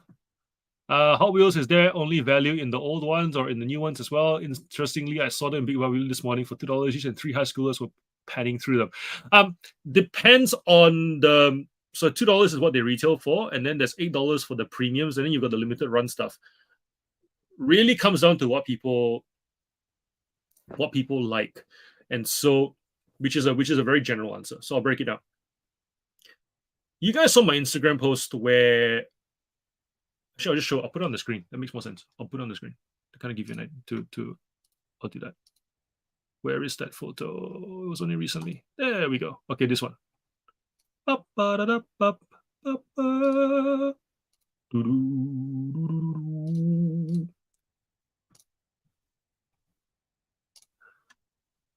I will hide your comment. All right. So you guys saw this photo, right? This is one of my displays at home where I essentially put them up by color. And one of the things I want to do is actually have these panels kind of sitting in different parts of the house, mainly around the corners of walls. So that way you've got like a bit of a red cascading to an orange, a yellow, and a green. If you're someone who is a collector like that, and you love this rainbow of color in your house because it's a nice, fun way of not having to repaint the house over and over again to different shades, then you will buy for that purpose, which means that it's not about old or new. It's about whether the paint matches what you've got. And obviously, when you go into the different types of paint, you've got paint that is metallic, you have paint that's matte, you've got paint that's flat and matte, not the same thing. And then you've got paint that's glossy, paint that's more like that's just like an enamel kind of finish. So the finish matters because the light reflects off these things differently. So you've got that buyer. That's already that variety in itself, very wide. Then you got those who collect based on the model of the car. And so there are those who will only have Toyotas, only have Toyota Land Cruisers, and because they want to have a display that's the oldest Land Cruiser to the current Land Cruiser, and then they'll keep building the displays to keep adding the generations. You've got collectors who only like to display dioramas of a particular scene. So if they buy dioramas that are all in Japanese, they're looking for essentially Japanese cars. So your Supras, your Integras, your Celicas, whatever else, right? Skylines. So they're buying those models. And then you've got those who want to collect all of every particular model. So therefore, you've got popular ones would be the 55 Bel Air Gasser. You've got the Volkswagen T1 bus van, where they'll just collect every single one of that model, and they will even they'll pay a lot of money for the 1 out of 100, 1 out of 10. We're talking like $400, $2,000 kind of cars that they will just display. So, and you've got those that buy purely for investment purposes. Yeah. So the point being is, when you think about that, and your question comes down to, is the old one more valuable than the new one? That's very much just a scarcity question. But when you think about building a store for these buyers, right, bearing in mind they are all collectors and they all like to see the thing displayed, which means that the most important thing is condition. You have to if you're buying a big box of Hot Wheels and they're all tossed around and they've all been scuffed and there are micro scratches on the window, all these buyers will not buy that. They may forgive those flaws in an older car, but for the most part, they're looking for none of those kind of like wear and tear flaws. So therefore, you're buying from people who either were previously collectors or their kids played with them really, really gently, because these things are fairly hardy. You can throw them around a bit, and they're not going to scuff that easily. The way you tackle it is once you've figured out the condition that passes for this group of buyers, wide as they are, then it's just about the widest range you can build. And coincidentally, by building the widest range, you also end up being the largest seller, and then eBay keeps pushing your store for that volume. But because those buyers keep coming back and they keep leaving feedback, they also don't like looking everywhere else. So therefore, they'll just come to you, and if you fulfill it all the same way at an excellent standard, they generally don't stop coming back. They then would happily sell off their stuff on marketplace and keep buying and buying, and it's almost like a replenishable kind of model. Hope that answers the question. So when you think, so some people will go to Kmart and they'll pick out all the good cars at $2 and try and put it on eBay for like $6, $10, whatever it might be. I prefer the loose car approach just because you can ship more for your flat rate postage. And I do get regular buyers who will generally buy 10 to 20 cars at a go, and they'll come back once a month. So yeah, that's obviously you've got the rare cars, the bolos in there, but for the most part, it's range to fit use case. That's my perspective on who I'm catering to. So I've got competitors in this space who only do new. So when buyers save them, what they're really doing is they are waiting for them to list the newest things because they've proven that they're always the first to get the new stock. I've got competitors who are all about the limited release stuff. So therefore, when they are saved as a seller, it's because when they list something, the buyers jump on it. They know that they're going to be one of the first few, maybe 1 or 2 weeks ahead of everybody else to get that limited team transporter or whatever it might be. That's not my approach, and I don't like that approach because then it forces me to be timely as well, which means that I have to put that as a priority, which I don't want to do. I want to just build a store that is big and lasts and constantly meets a need. Yeah, so different approaches. Should have done a video on this actually with actual examples. Dang it, wasted opportunity. Might just cut up that segment. I found a toy that sold you would have loved. It was a box cat bulldozer, sold for $280. Nice, well done. Yep, daughter's fine. She bounces back really quickly. Granny, I reckon you would do really well on Whatnot too. I think Whatnot would only work initially for those that are into men's shoes, men's t-shirts. Everything else would be hard to get the viewers to make worthwhile sales. Yeah, I think so. I feel like it's very much to do with things that are more needs than wants. Clothing is something people tend to buy and not think about, but everything else somehow, toys, collectibles is Whatnot doesn't feel like the category for it. Whatnot is a good way of passing on those bulk items you ended up with, but it's not your true love. Hold auctions, you need a license. Unsure how that will work on YouTube though. Good point. I don't think I was planning on auctioning things. I was planning on just showing people what I had, and then they could reach out and we work out a price from that point on.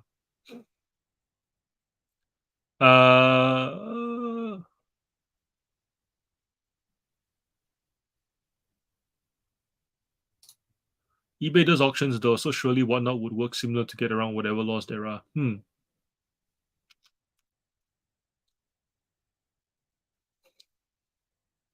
Jody wants to keep every recipe book. I get hungry when I'm photographing recipe books. Me too. Me too.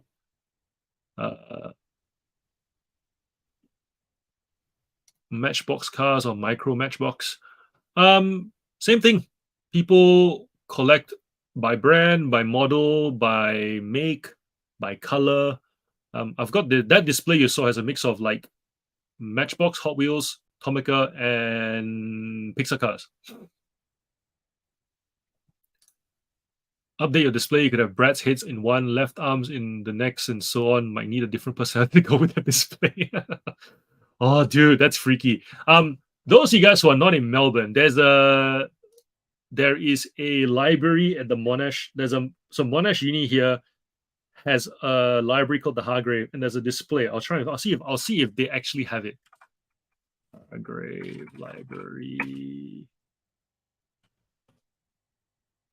I wonder if they actually have a picture of it.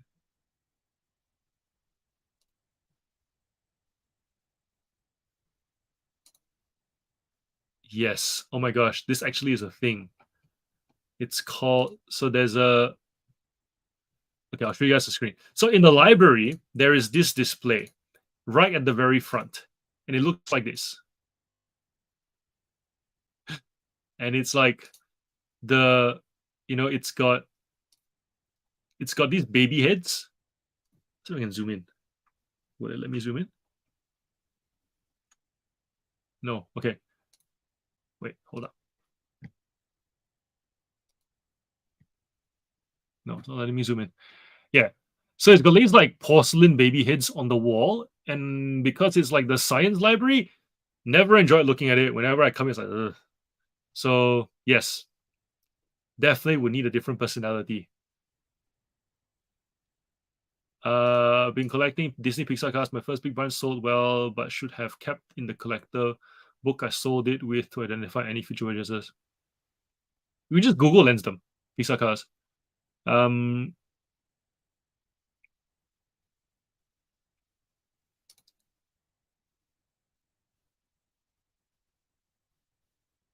So Anthony's son, Ashton, is the one that played your song at school?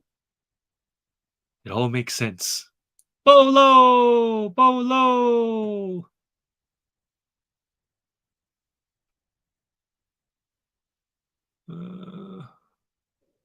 Loopy says you're not going to buy books and whatnot. Yeah, agree. And I think that's the chat, right? Still going. Still going. Still going.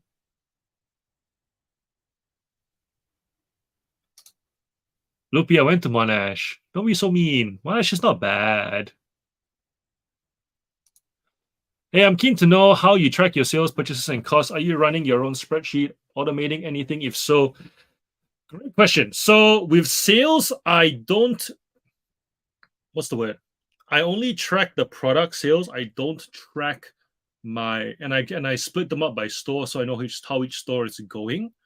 So for me, it's I'm only keen to know how much product I'm doing. So whenever someone says to me, I'm a six-figure reseller, here's how much revenue I do every month, I'm like, I got no idea. Because I don't actually do my revenue numbers like as tax office defines revenue. I don't do that until I do my best. But even then, I don't even think about that number because it doesn't influence my decision making. I really all I care about is how much product I'm moving and what that split looks like.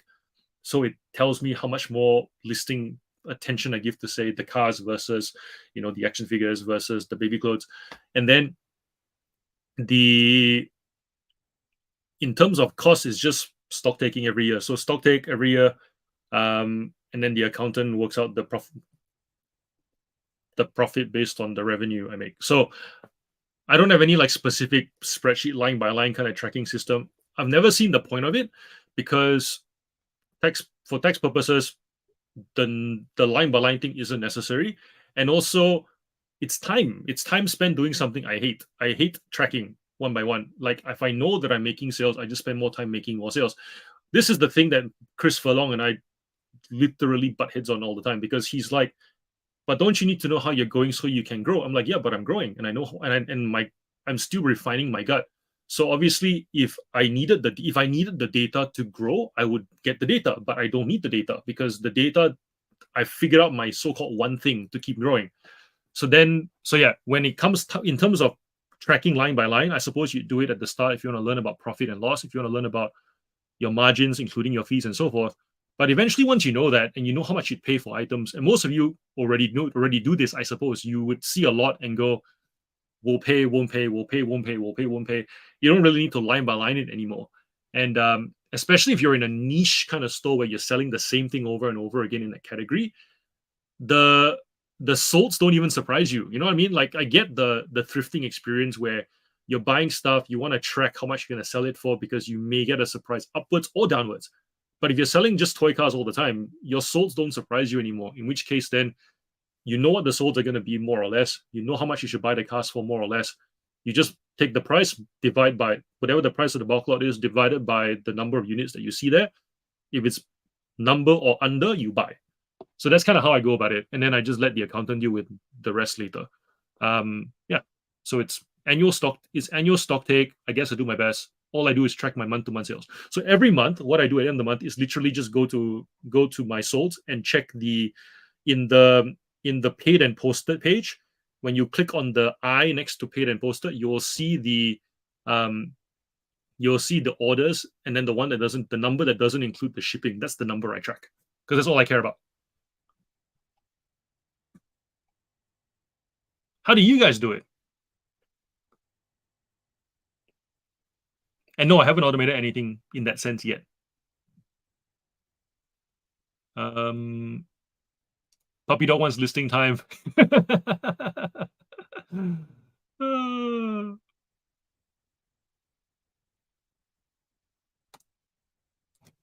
Cool.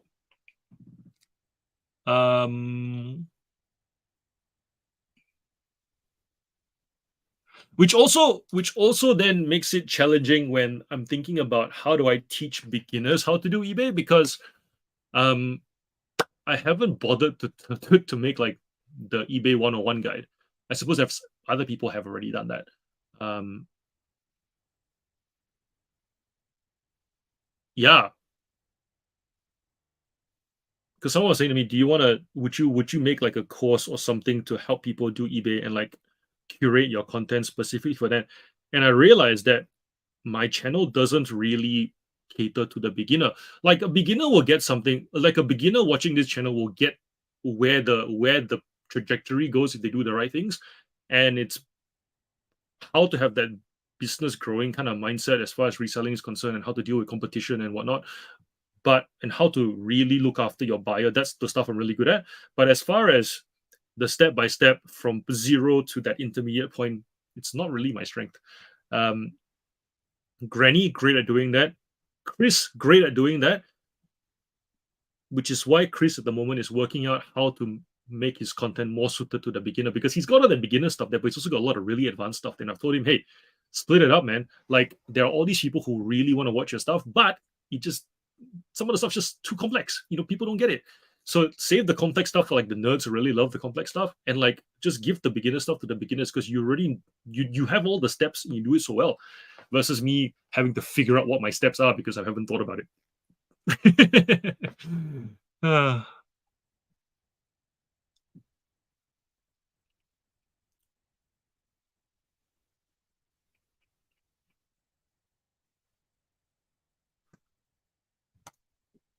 uh Wait, I would like to see a YouTube on approaching needing to do BAS and GST and how you prepare for it for those climbing up the success ladder.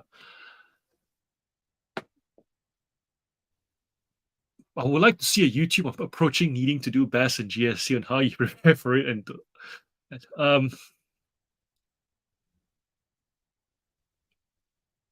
I'm struggling with that because don't you just do it?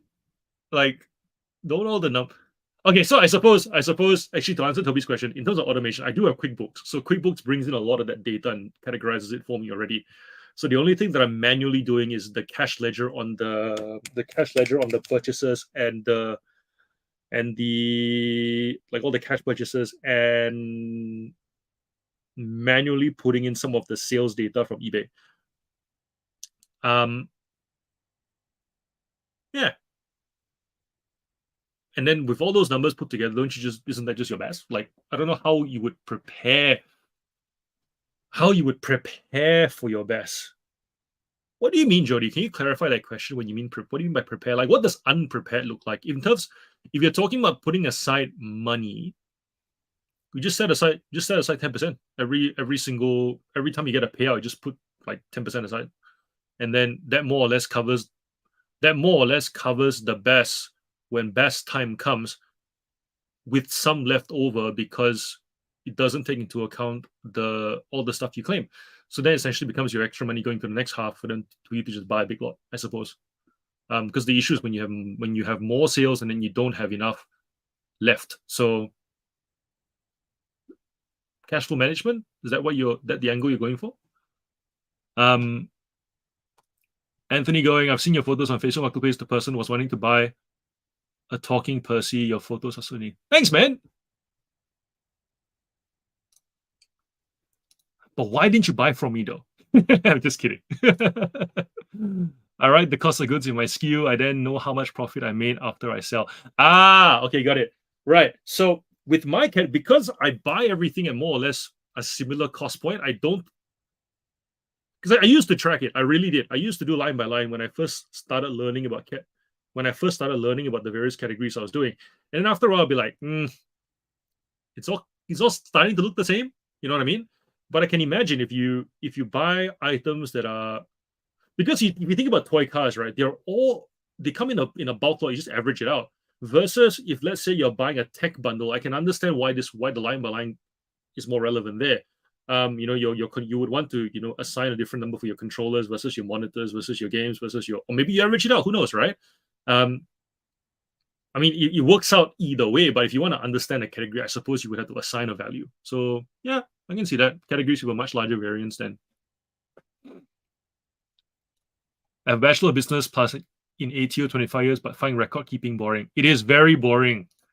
You either are a hobby or a business. Last year, I was thinking I would be a hobby, but then started to ramp it up and realized how much I did earn last year. I don't have to do best since I'm under the GST threshold. Well, time to get you up above the GST threshold, Jody, because that's how it becomes a full-time living, right? When you're above the GST threshold, not under. And on that note, more listing time. Whew. How long did that go for? My gosh. We talked for like half an hour. Sip of water.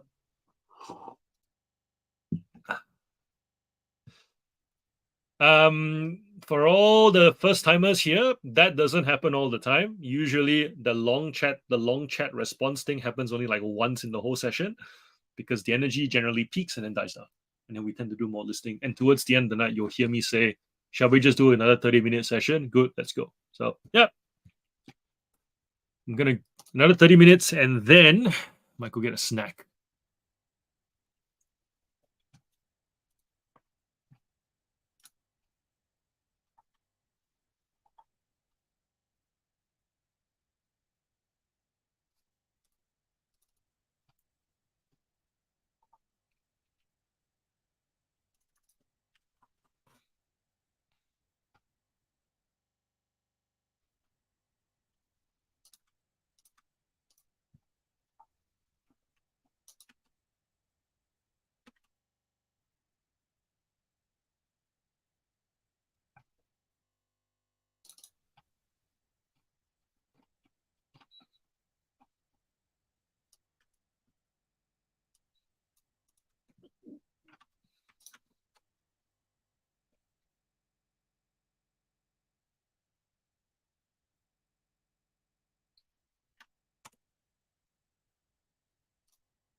right.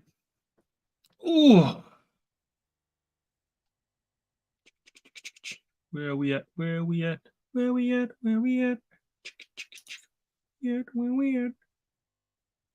Also, I can feel my voice getting crackly. Must be talking too much. Sounds a bit like auto-tune. People talking about drinking. Down for that.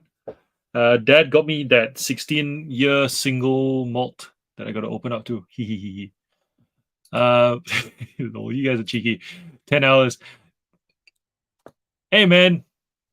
If it's good conversation, it's good conversation. We don't try and suppress the topics and move on. Some live streams do that, where they will try and stick to format and not indulge the topic. I feel like you guys are here for the indulging, not so much the stick to the format. And look, we're all grown-ups, like Mandy here. I just kept listening the whole time.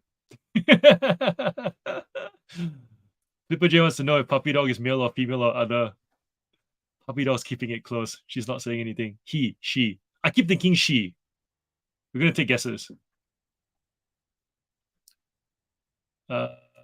Wednesday, 10 o'clock for some daytime drinking. 8 a.m. WA time. ChatGPT is down. Can't function anymore without AI. That's hilarious. Do you know what would be a really cool what was it? A really cool the brain's starting to go fuzzy. What would be a really cool dating show where you type in you create an avatar for yourself, and then you know how I think AI can like show your expressions, and then you type in your intentions of what you want to say, and then ChatGPT picks the answer and then conveys it to the person, and then that person kind of talks back. It's like a blind dating show, but it's all I type my intentions into ChatGPT, and ChatGPT conveys my intentions best worded, and then we see where it actually ends up. What do you guys reckon? Do you reckon that show will actually fly, or do you reckon it will just come to some sort of a boring intersection, and then from that point on, it's just plateaued? I'm keen. Find out. Do you don't have cup holders in your car?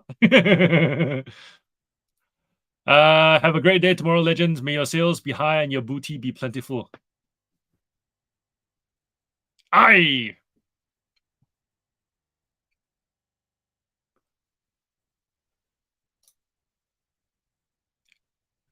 Pre-drinking post-office run, and by run we mean of the food variety, because you would not start your vehicle now, would you? Drink responsibly, be safe. Grumpy, I grant you many credits and many points of acknowledgement for the fact that you have not disrupted this session as you traditionally have done, and I respect the effort and restraint on your part.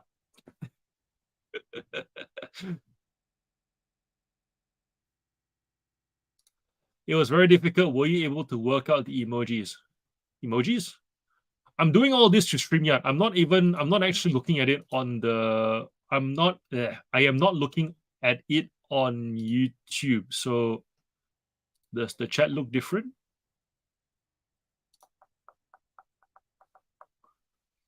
Emojis.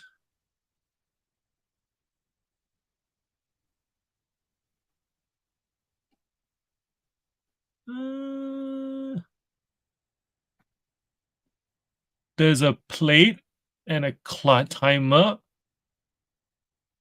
I don't know what the silver circle is. What is the silver circle meant to be?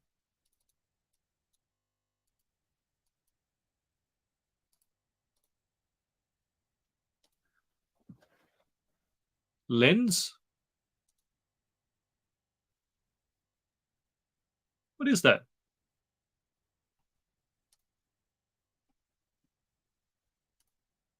Can someone explain Grumpy's emojis to me?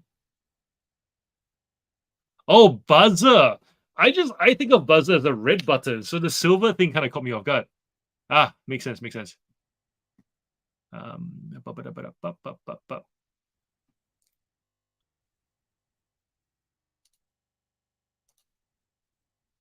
Cool, cool, cool. I need a toilet break. And to get some food. My stomach's making noises. I will start another 30 minutes for you guys if you like, and then I'll be back. No, I will not take the mic with me.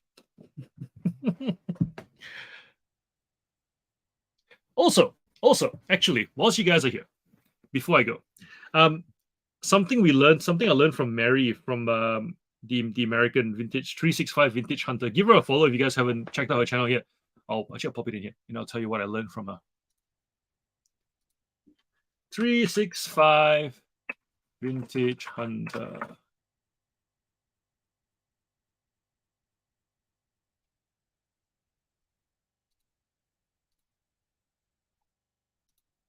This is the channel. Yeah, give her a follow. Lovely lady, lots of experience. Used to run like a trucking company and some other businesses as well. Hard to go. So yeah, give her a follow and let her know John sent you. There was a question that Octo asked, like, why do people in American YouTube videos say bless you, appreciate you after they buy stuff from a flea market, whatever? And she kind of went, yeah, because you appreciate them setting up the stall and coming here so you can have the experience and have the stuff for cheap. So I'm gonna start doing that too. I'm gonna say, I appreciate you all being here genuinely, because it means more than just thank you. So yeah, I appreciate you all. Flipper J, what was it? John goes, just sold 2 cassette tapes. This new category starting well. Awesome.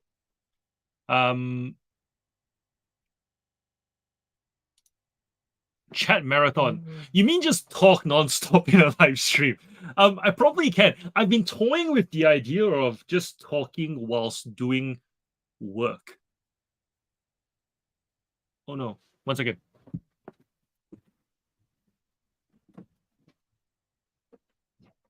Oh no.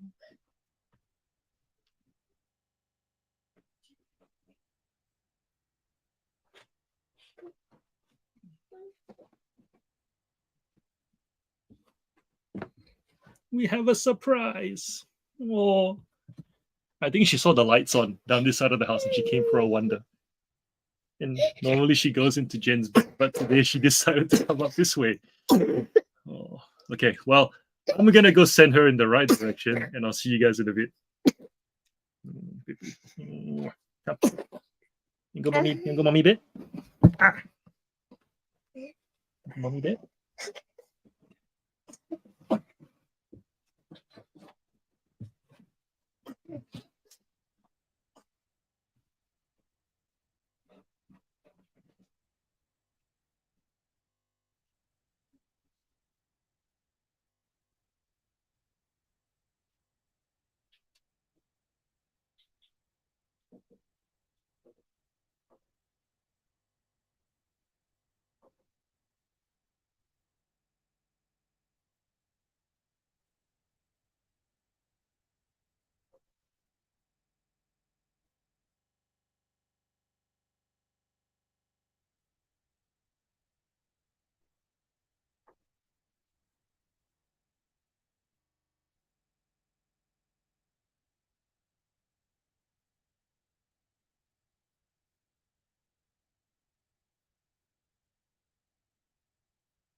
Okay.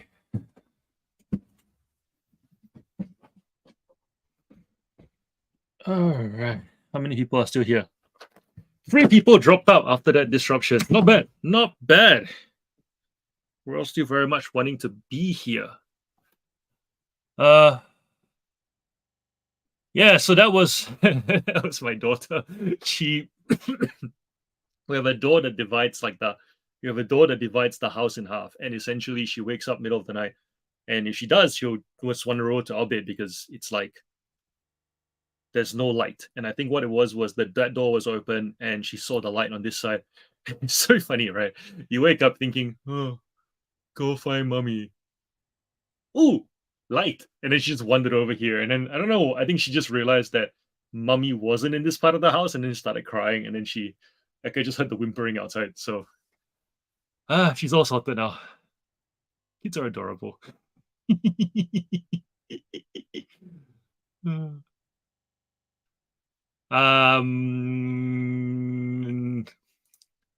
Talk nonstop.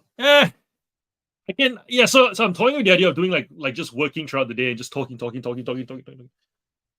Curious to know what actually comes out. But there's the thing, right? Like, what if you run out of things to say? You know, what if you start going down like really deep rabbit holes? You know, can you imagine taking photos of stuff and going, "What has my life become?" How do we?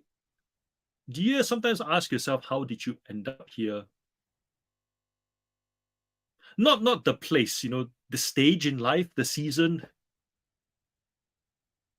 What does here even mean? Like, can you just imagine? You do this enough times, eventually you'll find yourself in those kinds of trains of thought, where the stuff that you normally don't verbalize, you just end up verbalizing. You sure you want that? uh, Anthony, I'm reskewing all my listings. What do you mean by that? As in, you've just come up with a new skewing system? I got a few. Poor little darling, poor baby. Aww. Skew you. Hey, that shit. We should totally do merch. Hey, Granny, do you actually have any plans for merch in the future? Just out of curiosity. I am thinking of merch, but at the moment, I've got ideas that are very meaningful and I've got ideas that are very stupid. And I'm having difficulty figuring out how they go together because it's like trying to put a wholesome comic next to a cyanide and happiness strip. They just don't go, even though the artist could be the same artist. So I'm having that kind of conversation in my head of how I work it out. Yeah.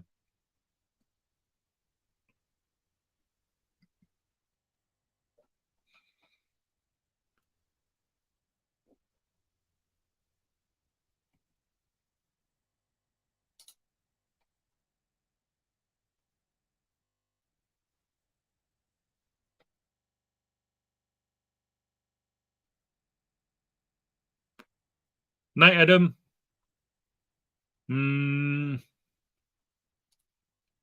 Hey, here. Hello. Shoot.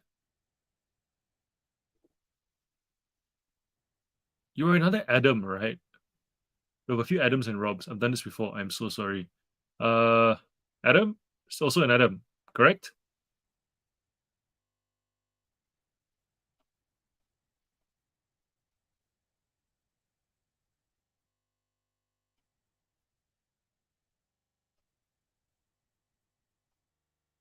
All right, so Grumpy Granny's got a Thursday live with Octo. Yep, that's happening. Jonas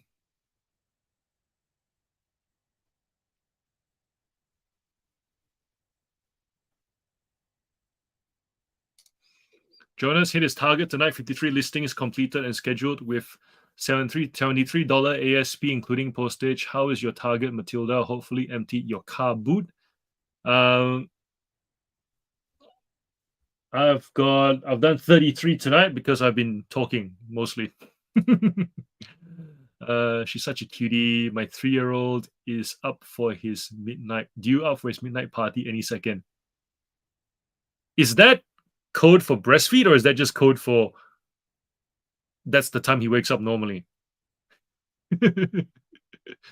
Oh my gosh, I had a nap. I had to nap today for about an hour because last night I went to bed and daughter was already in bed and she slept in between us and she did this thing where she just kind of went and knuckled me in the eye and it was and it's like your eyes are closed and then suddenly you see like a flash of light and he's like and yeah, I woke up this morning feeling like I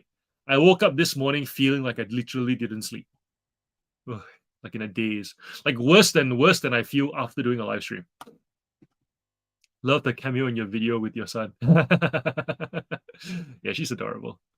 No deep stuff. No. Well, you want to non-stop talking. I mean, how much can one talk about shallow, superficial things? Eventually, we have to go deep. eventually we have to wonder about the meaning of life and why we are here and why we exist and why is money even worth the sacrifices we go through for? What is respect? What are points? What is credit? Why?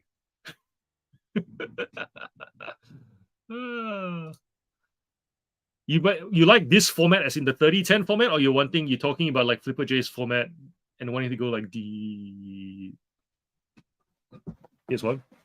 D. Why? How? What? Who?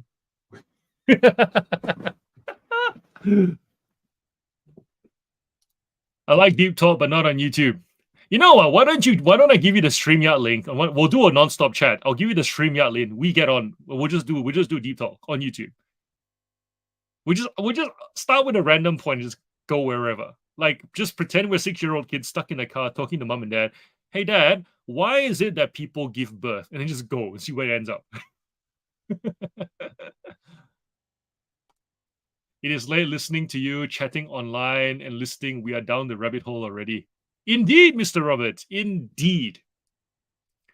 How did I blink and next minute I'm in my 40s but feel like I'm 20? I wonder that all the time. Oh, man. I took out the school yearbook and showed my son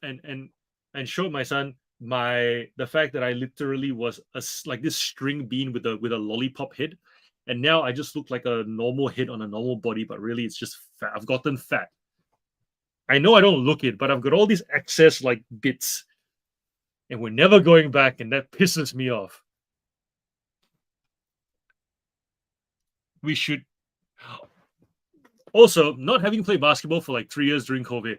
When I finally started playing basketball again, I remembered I joined a team where the person I played with knew that I could shoot, and I just was clanking shots left, right, and center. And it turns out my hip, there was no connectedness between my top and bottom because I'd been sitting down and just slouching and doing work that way for the COVID period we're all at home. That my hip flexors had gotten so tight that when I would jump up for the shot, there would be like a bit of a jerk, and so essentially it would kind of like tends to pull me back down, and I was kind of doing like this because he just wanted to pull back. And so literally now, before every single game, the week leading up to it, I'm doing hip flexor stretches every single day so that when I jump, I actually go straight up. Are we aging or what? So depressing. Just breaking down.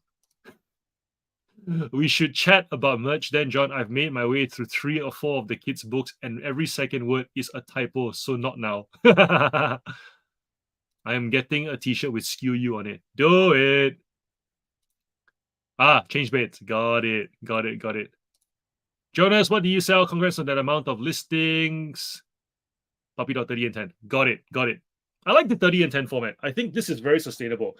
I'm trying to figure out if it's worth doing a day. Like, it feels like Tuesday, Thursday doesn't work that well because you guys look forward to Tuesday, and Thursday's engagement always tends to be less.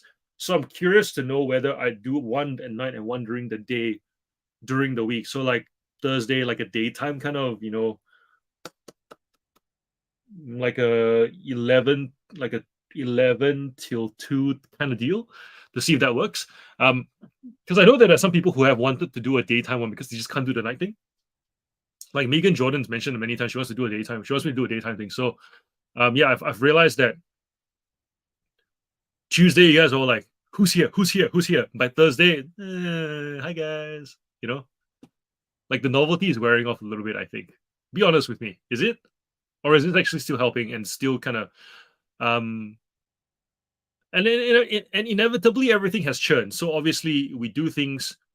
There's you guys like OGs coming in the front, and then after that at the start, and then as more people come and join, like Mandy going, "Yay, I'm here," and then Liv going, "Yay, I'm here," and then some of you guys are going in the front going, we're here, but So what is the churn? Be interesting to know. And at the end of the day, it's like learning about what the format is and what its appeal is and what its value is, right? So for me, it's all data, it's all feedback. If I'm adding value, I'll keep doing it. If I'm not adding value, then we're not going to do it anymore. And I'm fine. I don't take any offense. So let me know. What do you guys think? I managed to talk about shallow, meaningless stuff for 4 hours, so you have a challenge to beat that. Flipper J, what star sign are you? How do I ever work out star signs? I've never done star signs. What star sign is Capricorn? Whatever that means. Capricorn. I think Leanne will do a garage sale, but there is pretty high probability she will film it for Grumpy Granny. Nice.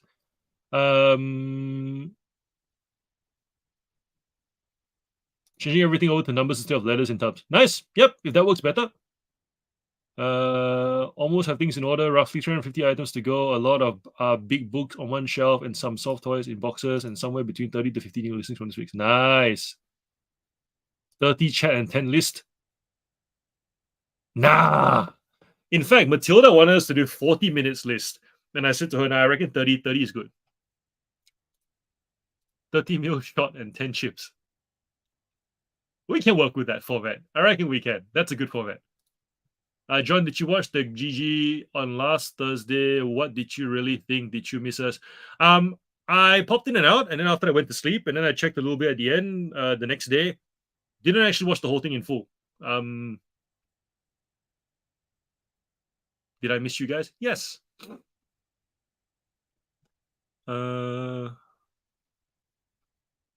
Jody likes the format, chocolate teddies and focus. Nice. I love it. I should be in bed. I have to get up early. I'm quiet because I'm trying hard to get work done. Nice. 20 episodes in, maybe it's time for a wheel spin for prizes every hour. Do I look like I'm made of money, Mr. Roberts? Like, spin the wheel and then wherever it lands, you win a car. Da, da, da, da. And then like a whole bunch of lights that kind of go round and round and round the thing. It certainly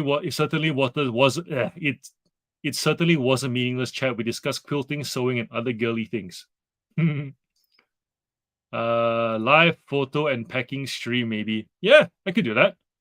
I find it really motivating, but I'm generally busy. Already finished my week's work by Thursday. Not at the moment because I have so much to list. Yeah, after you picked up those was it like 400 items for 43 cents or something like that?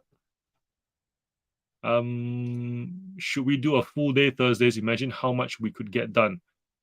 Nah, if you do a full day, you guys will just end up talking more than listing. I can just see it happening, and then it will just be like, what did we just do? It needs to be like 3 hours. I reckon 3 hours, 4 hours max. Nighttime we do 5 just because it's a bit more chill. But if you do it during the day, it's like a 3 hours solid. I reckon minimal talking. Because if you guys want to, because here's the thing, right? If you guys want to tune into live streams with talking, that's already covered. It's the not talking that's actually quite difficult. Like, you think about Octo's accountability hour, mostly talking. You think about Uncle Wayno's mostly talking. Even like with Drew, mostly talking when he did do it. Some listing, but some work, but he was still talking while he was working. The appeal is not to talk so that you guys actually get work done with people. And whether you think I can, whether you feel, whether it's like, can I see you? Can I not see you? No idea, right? But the fact that we're all here doing something means that we all can focus and actually feel all right being in this. So it doesn't feel like it's social. It feels more like it's work. Yeah.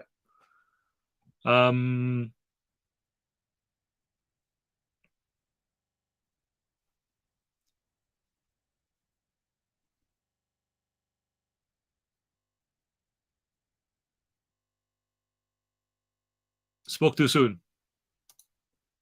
Puppy dog wants an all day. Manny wants an all day.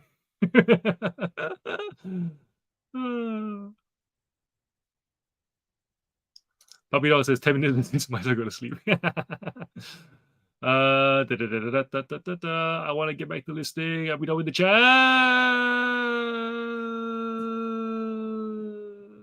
And yes, we are. Listing will probably make me quit my day job. Group listing would probably make me quit my day job. Cool.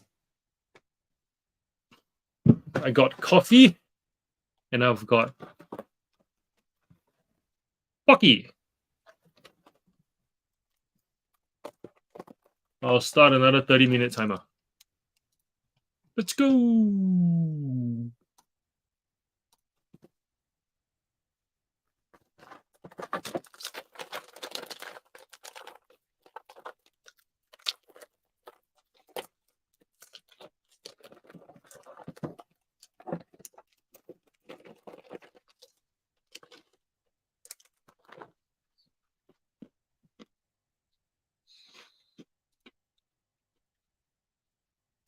Hi, John.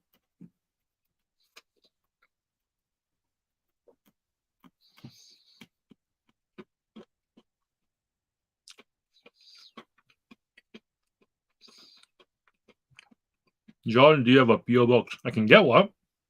I don't have a PO box at the moment. Have I run out of candles? No, the candle's still here. See? Should I light it?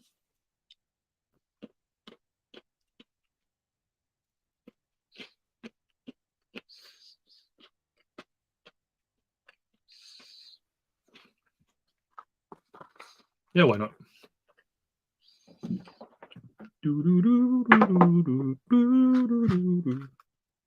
Going for a romantic vibe on a listing live stream.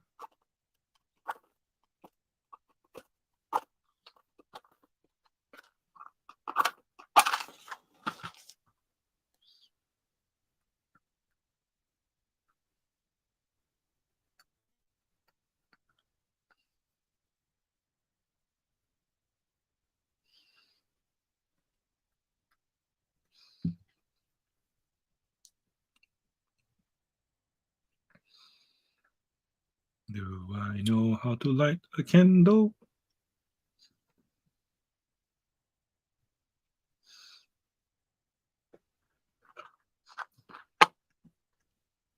Oh, you're gonna send me candles? Yeah, sure. Why not? I'm not gonna say no to that. Not gonna say no to candles. Turn the light off so the candle can glow. Now, where to put the candle so you can actually see the candle? Because that's the whole point, right? Here.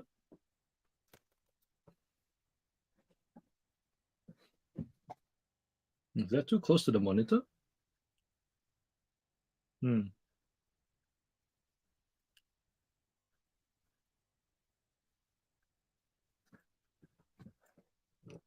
think that's okay. I'll put it here then. I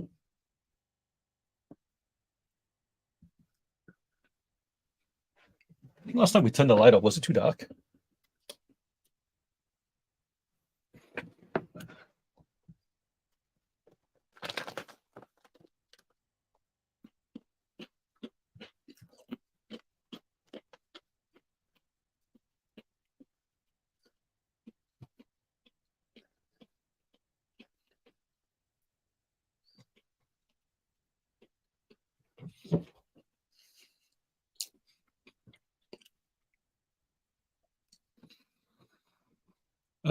If you send it to Chris's PO box, I suppose he'll pass them to me.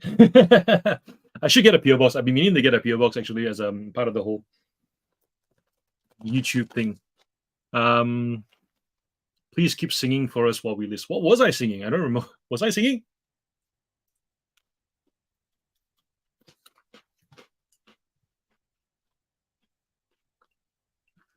Right, I'm breaking my own rules. I shouldn't be talking. I'm not supposed to be talking.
Oh, they have to get a new candle.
Thanks for the super chat, puppy dog.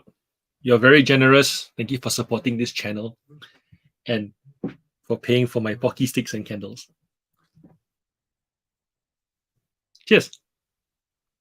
I appreciate you.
That went by really quick.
What does everyone think of listing templates, meaning the ones with the pretty titles, colored flashing images in the descriptions, videos, or many into the plain Jane?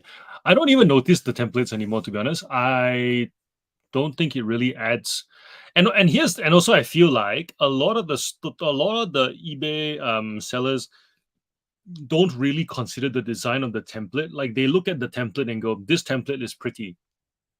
It feels very MySpace, Friendster, blogger type stuff. It's like they pick the template that they think is pretty. It doesn't even match the item that they're selling, and then it ends up just being a bit of a mishmash distraction. So the plain Jane works better for me because I have less things to make sense of on the page. Yeah. So unless I find a page that actually knows what they're doing with the template, which it ends up being quite minimal, it needs to add to the experience, and a lot of sellers don't have as much of a feel for design. So for me, majority of the time it's just a distraction. um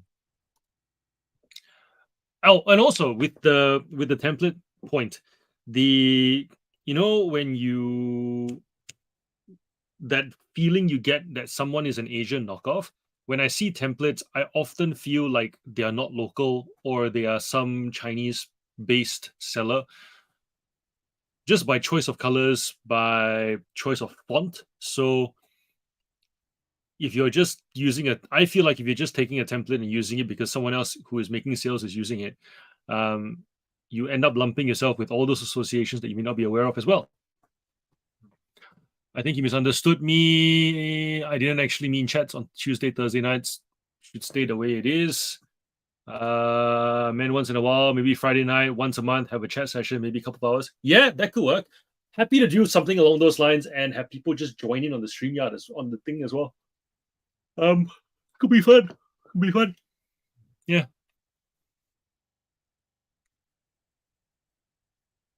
A few people talking Malay and Indonesian in the chat.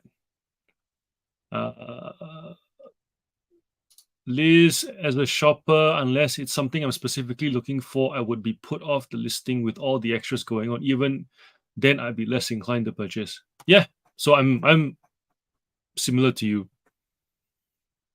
Malaysia is a great place. Has really friendly people. Puppy dog. The other day, one of my friends, for their daughter's birthday, made an ice cream cart. Literally, one of the handiest guys I know. Just grab a bunch of wood, pellet wood, just made a little like ice cream cart looking thing, so that they could fit the freezer, like the ones you have in milk bars, where you slide the doors like this, and then you take the ice cream you want. So that fit in there. Once they were done with the party, they were like, "What do we do with this thing?" And so placed the wooden thing on top, and then we ended up making. They put a burner outside, and then we had a night 2 nights ago, we went there and we made char kway teow. I made chicken stock, 6 chicken carcasses, and a kilo of pork bones just to make watan ho. For those of you guys that know what we're talking about, it's all cool. It's just Malaysian food. Essentially, we walk, cook, come back, hair smelling like wok hay. It's just like smoky Malaysian food smell. Awesome night. Super awesome night. Was just giving some feedback. I bought a t-shirt that was so smelly, they look fairly new. And EB was recommending they check out Drew and mention a few other shady characters to follow. Puppy dog saying to list just as the timer rang.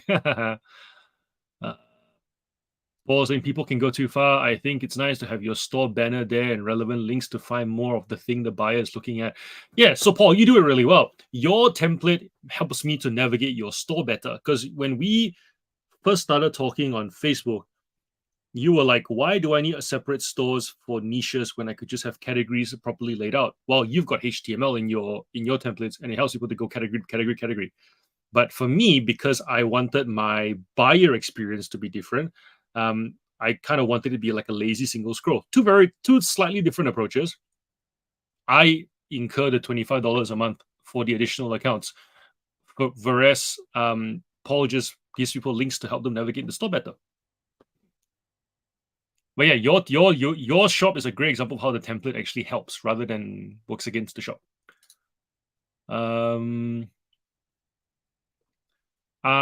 So how long of a listing is too long? I got told the other day my listings were too long and too much info. Yes, it goes below the fold. However, it isn't as long as some competitors. And we sometimes get people that comment in a good way on what is in the listing description, i.e. about us. I think, Janelle, the other thing I was reminded of is, do people actually, I was going to save this for like a long drive and dive thing, because I'm leaning towards turning that into a podcasty type thing and having like a podcast tab in the channel, because I feel like every time I put out a video, I've got more videos in me than I feel the channel should have, because it feels like there's just too much. It feels really crowded. People don't know what to watch first, second, or third. So I might just separate that into, like, if you want to just autoplay that whole section, it's just talking about these kind of things. And one of the questions I wanted to tackle was, do people feel the need to get to know you? Because every business feels the need to do an about us page. And I suppose credibility, it's supposed to be a credibility thing.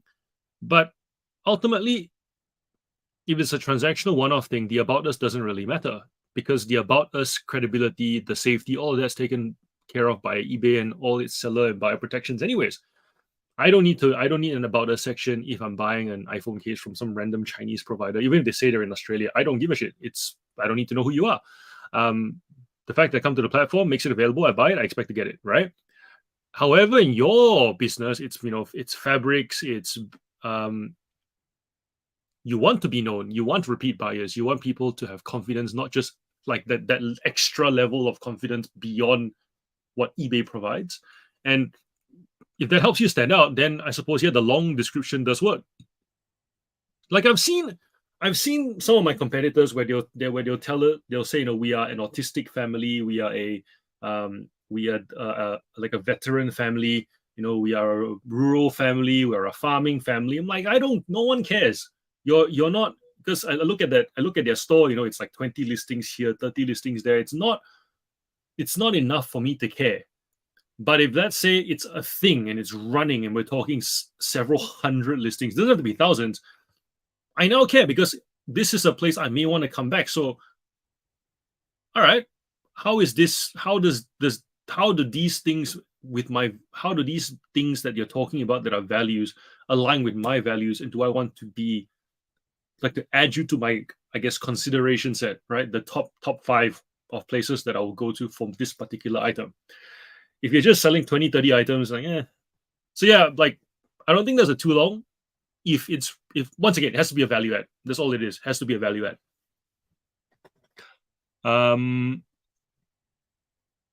And by the way, when I say don't give a shit, I don't mean it in the I don't care sort of way. What I mean is I feel like whenever anybody starts a business, they have this, what's the word? Expectation that people should care because they try. And the reality of it is no one does. You have to give them a reason to care.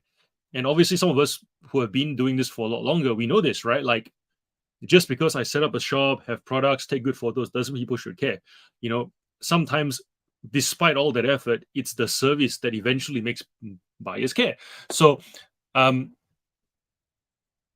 when I say it that way, I really just mean it from a point of, should I be talking about, I don't want to talk about it as if it's an automatic thing, because it's not. And my brain just goes, I saw what you wrote, that you're a veteran family, and it didn't like make me go, it just was like, one more thing for me to read. So I feel like it's only, yeah, the way you present it, with the store, with the way you replenish, with the service, all that makes those words more reading or stuff that I care about. That came out wrong. I need to word it better. But I think you get what I'm trying to say. I think. Or maybe it's just a late night thing. A lot of booksellers have those fancy templates and all the details of the book too, but the bug me with only having one photo or stock photo. Use photo to show my item. Yeah, exactly. Photo editing takes up most of my time when listing. I wish I could do it more efficiently, but my phone is just a cheap moto, so I have to use Photoshop to crop and do levels. Loopy, upgrade your phone to the latest phone. Get it on a contract. Um, Best investment ever. Like, if you want to level up, that's what I would do. Um, yeah, like, so much. If you want to be able to, because here's the thing: if you especially if you know the amount of work it takes, it sounds like the editing aspect of your photography, just from what you've said, is the same way I feel about making like a roast. The fact that there's all that prep involved, and I know it's a pretty standard amount of prep, makes me not want to do a roast like turkey, compared to if it comes pre-stuffed, I'm more likely to do it. So likewise, if you upgrade your phone, whenever you take photos, it's going to be satisfactory, and you can not think about that prep element of editing. um that in itself already makes it worth the investment. I find most people don't read listing descriptions. I'm super vague with what I put in my listings. Best dress ever. If you know, you know. Right, Mandy? That's all you write. Best dress ever. If you know, you know. One time I listed something as being bubblegum pink, and someone complained that it was just hot pink. So now I just say pink. Bubblegum pink, as in before you chew it or after you chew it? I use my iPad to list as I'm getting older, and my iPad is better to see. I don't use templates, but do use sell similar a lot. Yep. Are you all part time or full time resellers? Full time, baby. Full time. Can you use Seller Hub even if you are not a store and only selling off your personal account? Um,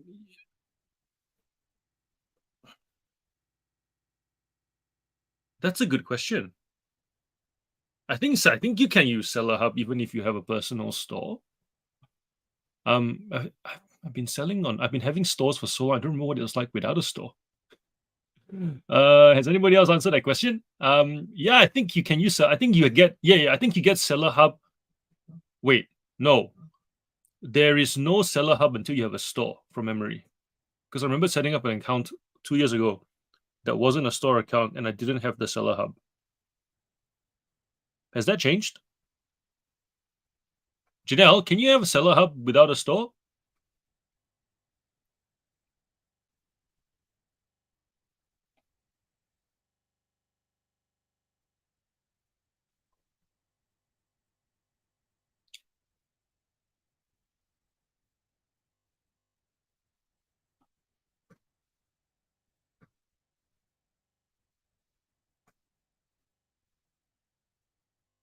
Flipper J saying true. In relations to what? It's late. I'm losing track. Uh,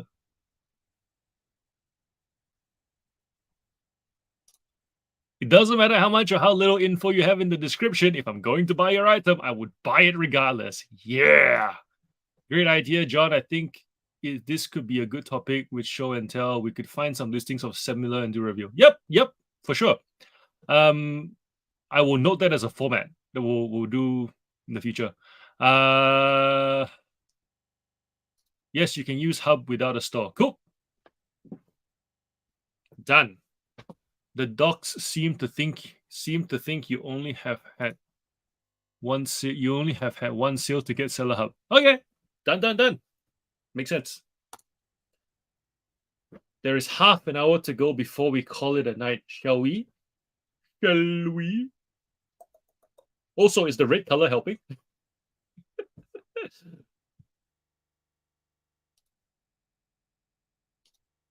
If we change it to like a cool yellow, does it make us want to do work less?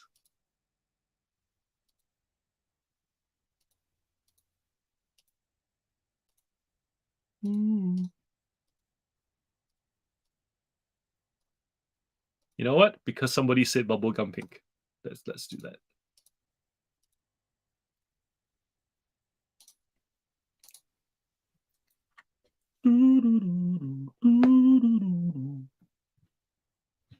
Wow. Blue for productivity. Interesting. We'll try blue in the next session.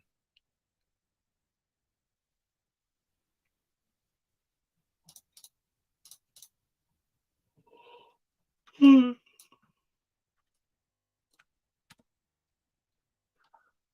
on, John. Don't fall asleep. You got this. Keep going. Keep going. Keep going. Keep going.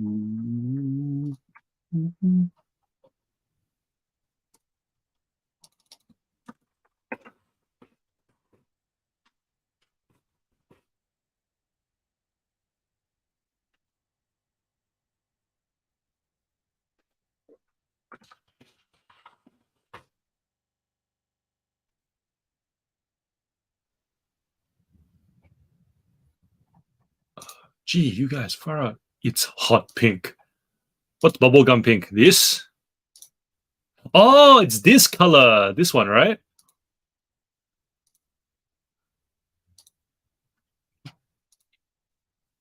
That looks bubblegummy.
So Janelle says you must have a store.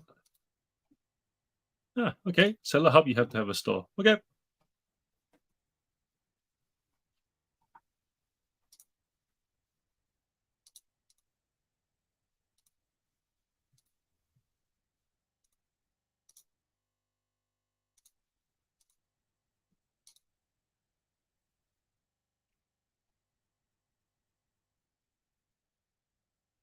Night, Janelle. Are you Alto? I have no idea. I have no idea what that like is. Alto like the alto tenor. There's like bass, alto, tenor, soprano, right? I don't know which range. I've never tested. Just enjoy singing. Yeah, my sister and I we learned piano for a little bit, and then we realized I did guitar, and then we realized that we just preferred to sing, so we just kept singing. And then I think singing is what we did together a lot growing up at home.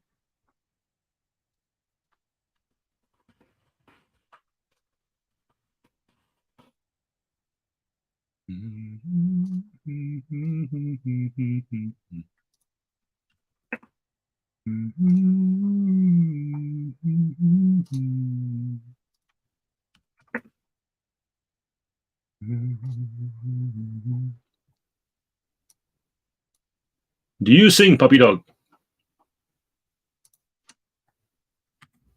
Should get you on the StreamYard and do a collab of sorts.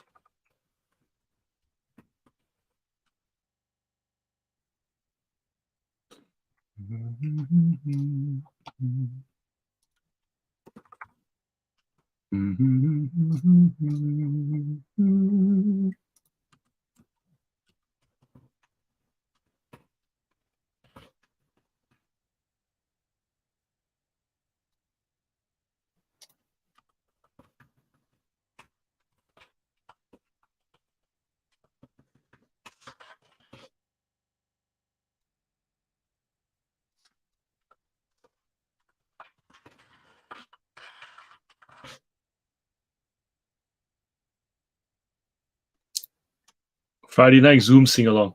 I like that idea. Can do that. We can definitely do that. But what shall we sing? Can we even agree on what we shall sing? Will there be chaos?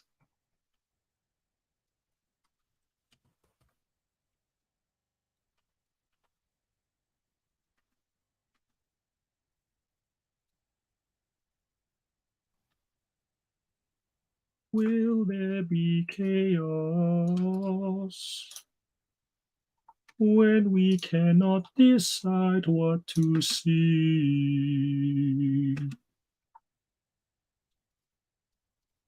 Will the bonds of friendship be broken?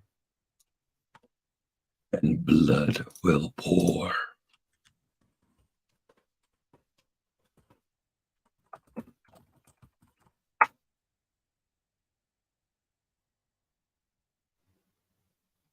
La la la la la la la la la la la la.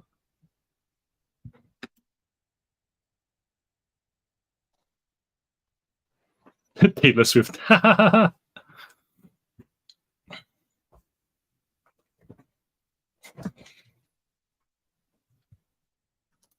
Loopy claiming they cannot sing, but Mike surprises. I feel like it's always the ones who say they can't sing who end up like kind of able to sing.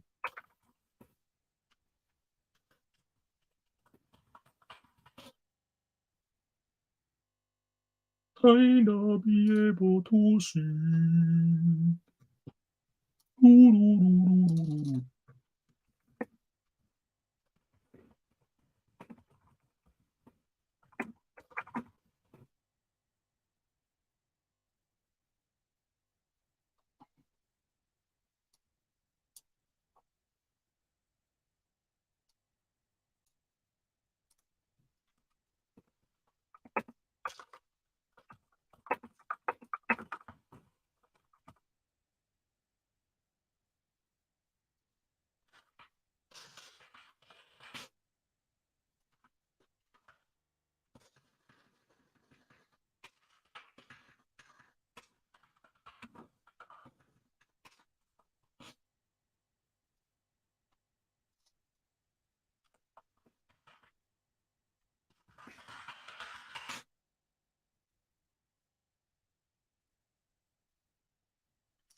With the skills you are doing, I think you're better than me. Nah. I think we sing to express ourselves. We sing to articulate the things that speech just doesn't do. I very much like watching this guy called Vin Jiang. I'm not sure if you guys heard of him. He's like a Aussie Vietnamese guy with white dyed white hair. It's like a speaking coach. And I remember one of his clips, he said, "Your voice is your instrument. And if you don't like the way you sound, it's not because you are being weird, it's because you're unfamiliar with the keys to your instrument." And so then when I started mucking around with my son who loves drama, um, I realized what that meant. And so with all that comes practice, right? You get to talk like this and be intentional with what you want to say. And it's just fun. Gives conversation more enjoyment.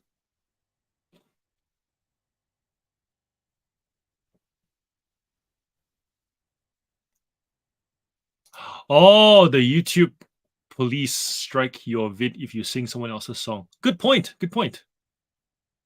Um, you haven't been off key once, and it can be deliberately off key. Even that wasn't off key. Damn it. Taylor Swift. Uh,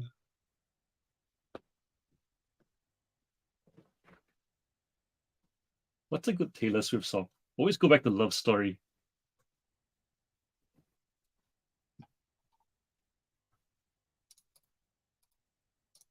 It's me. Hi. I'm the problem. It's me.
9 left battling sleep. That's a status right there, isn't it?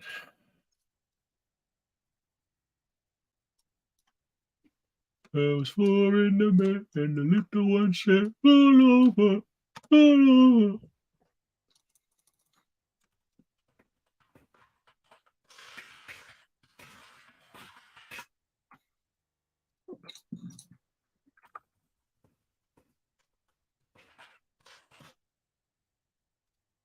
I'm gonna clock off in about 5 minutes, I think. Raining outside as well, which is looking forward to this sleep. I think I'm gonna sleep well tonight. Hmm.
Pavito was making sure we make it to 2. I was gonna say I'm gonna call it a night now, but we must persist till 2. Mm.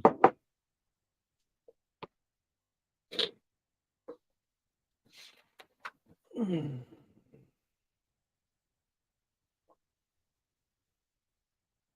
Mm. Mm.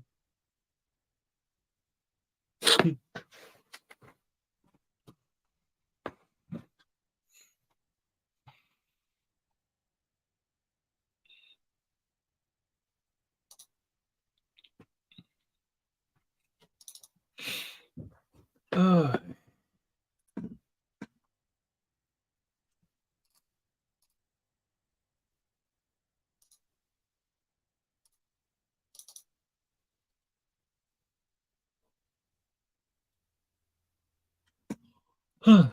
I have a fish tank and turtle tank not far from the bedroom. The noise of the filters isn't as good as rain, but very close.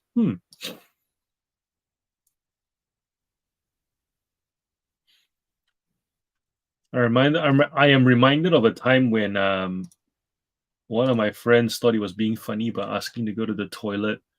I think like 5 minutes from lunch when you're 12, and my physics teacher decided he was like, "Nope, got 5 minutes to go."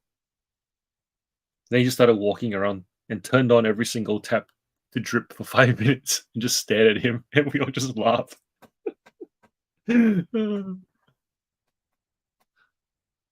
Mandy, it's not even midnight here. Western Australians. I don't normally sell puzzles, but completed one to make sure it was all there and enjoyed it. Puzzle sold in 2 days. Nice. If I wanted to dream about rain in a forest, I get for free with my wife as long as the dream involves a logging operation with chainsaws. I don't know if it's just me, but I'm getting more and more Facebook Marketplace listings shown to me being from the other side of the country. Strange. I used to try to use those white noise videos, then an ad would come on. It's hilarious. Also, another good time to say thank you to all of you who are watching my videos and letting the ads play. Um, the ad revenue does show, and even though it's something like $1 a day for most videos, it's still something. So thank you so much for doing that. I appreciate it. I appreciate you.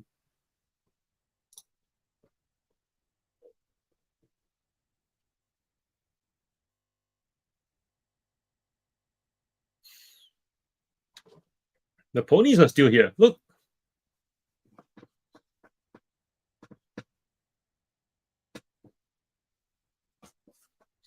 Which one's my favorite? This one? What's this? What's her name? I think it's rare. I think this one's called Rarity from memory.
The world is cruel. The world is wicked. It's I alone whom you can trust in this whole city.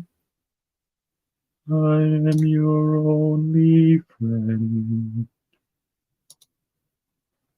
I will teach you, keep you, feed you, dress you. And I will look upon you without fear. How can I protect you, boy, unless you always stay here? Away in here. You are deformed, and you are ugly. These are crimes for which the world shows little pity. You do not comprehend. You're my defender. Out there they'll revile you as a monster. Out there they will hate and scorn and jeer. Why invite their curses and their consternation? Stay in here, be faithful to me, grateful to me. Do as I say, obey, and stay in here.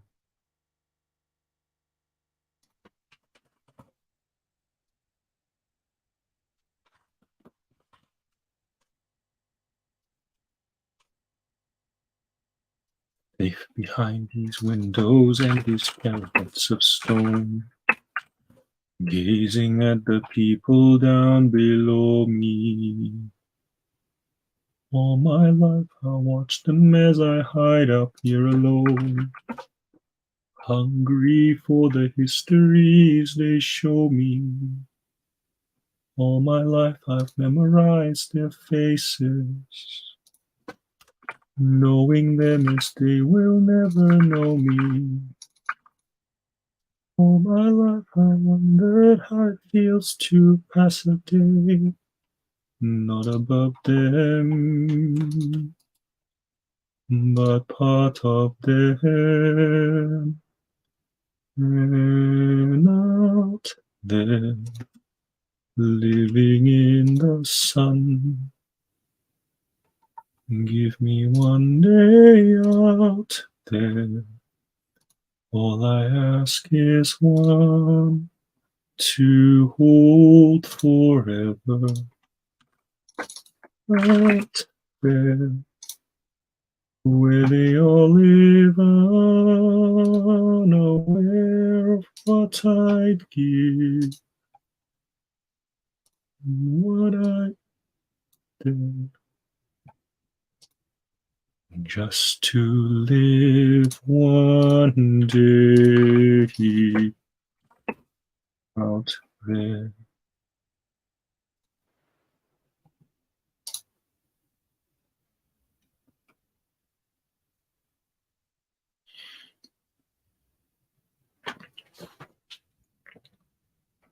And we are at 2 o'clock. Ooh.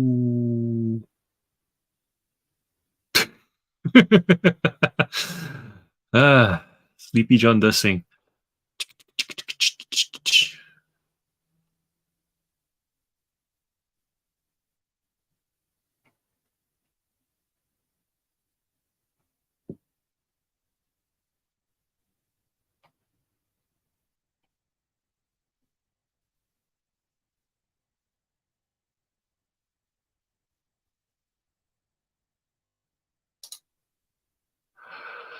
All right. Good night, all. Have a productive Wednesday. I'll let you guys know how the Father's Day thing goes. I'm pretty excited. I'm on a mission to get dads to play with their kids, so it should be fun. I'll see you guys all on Thursday.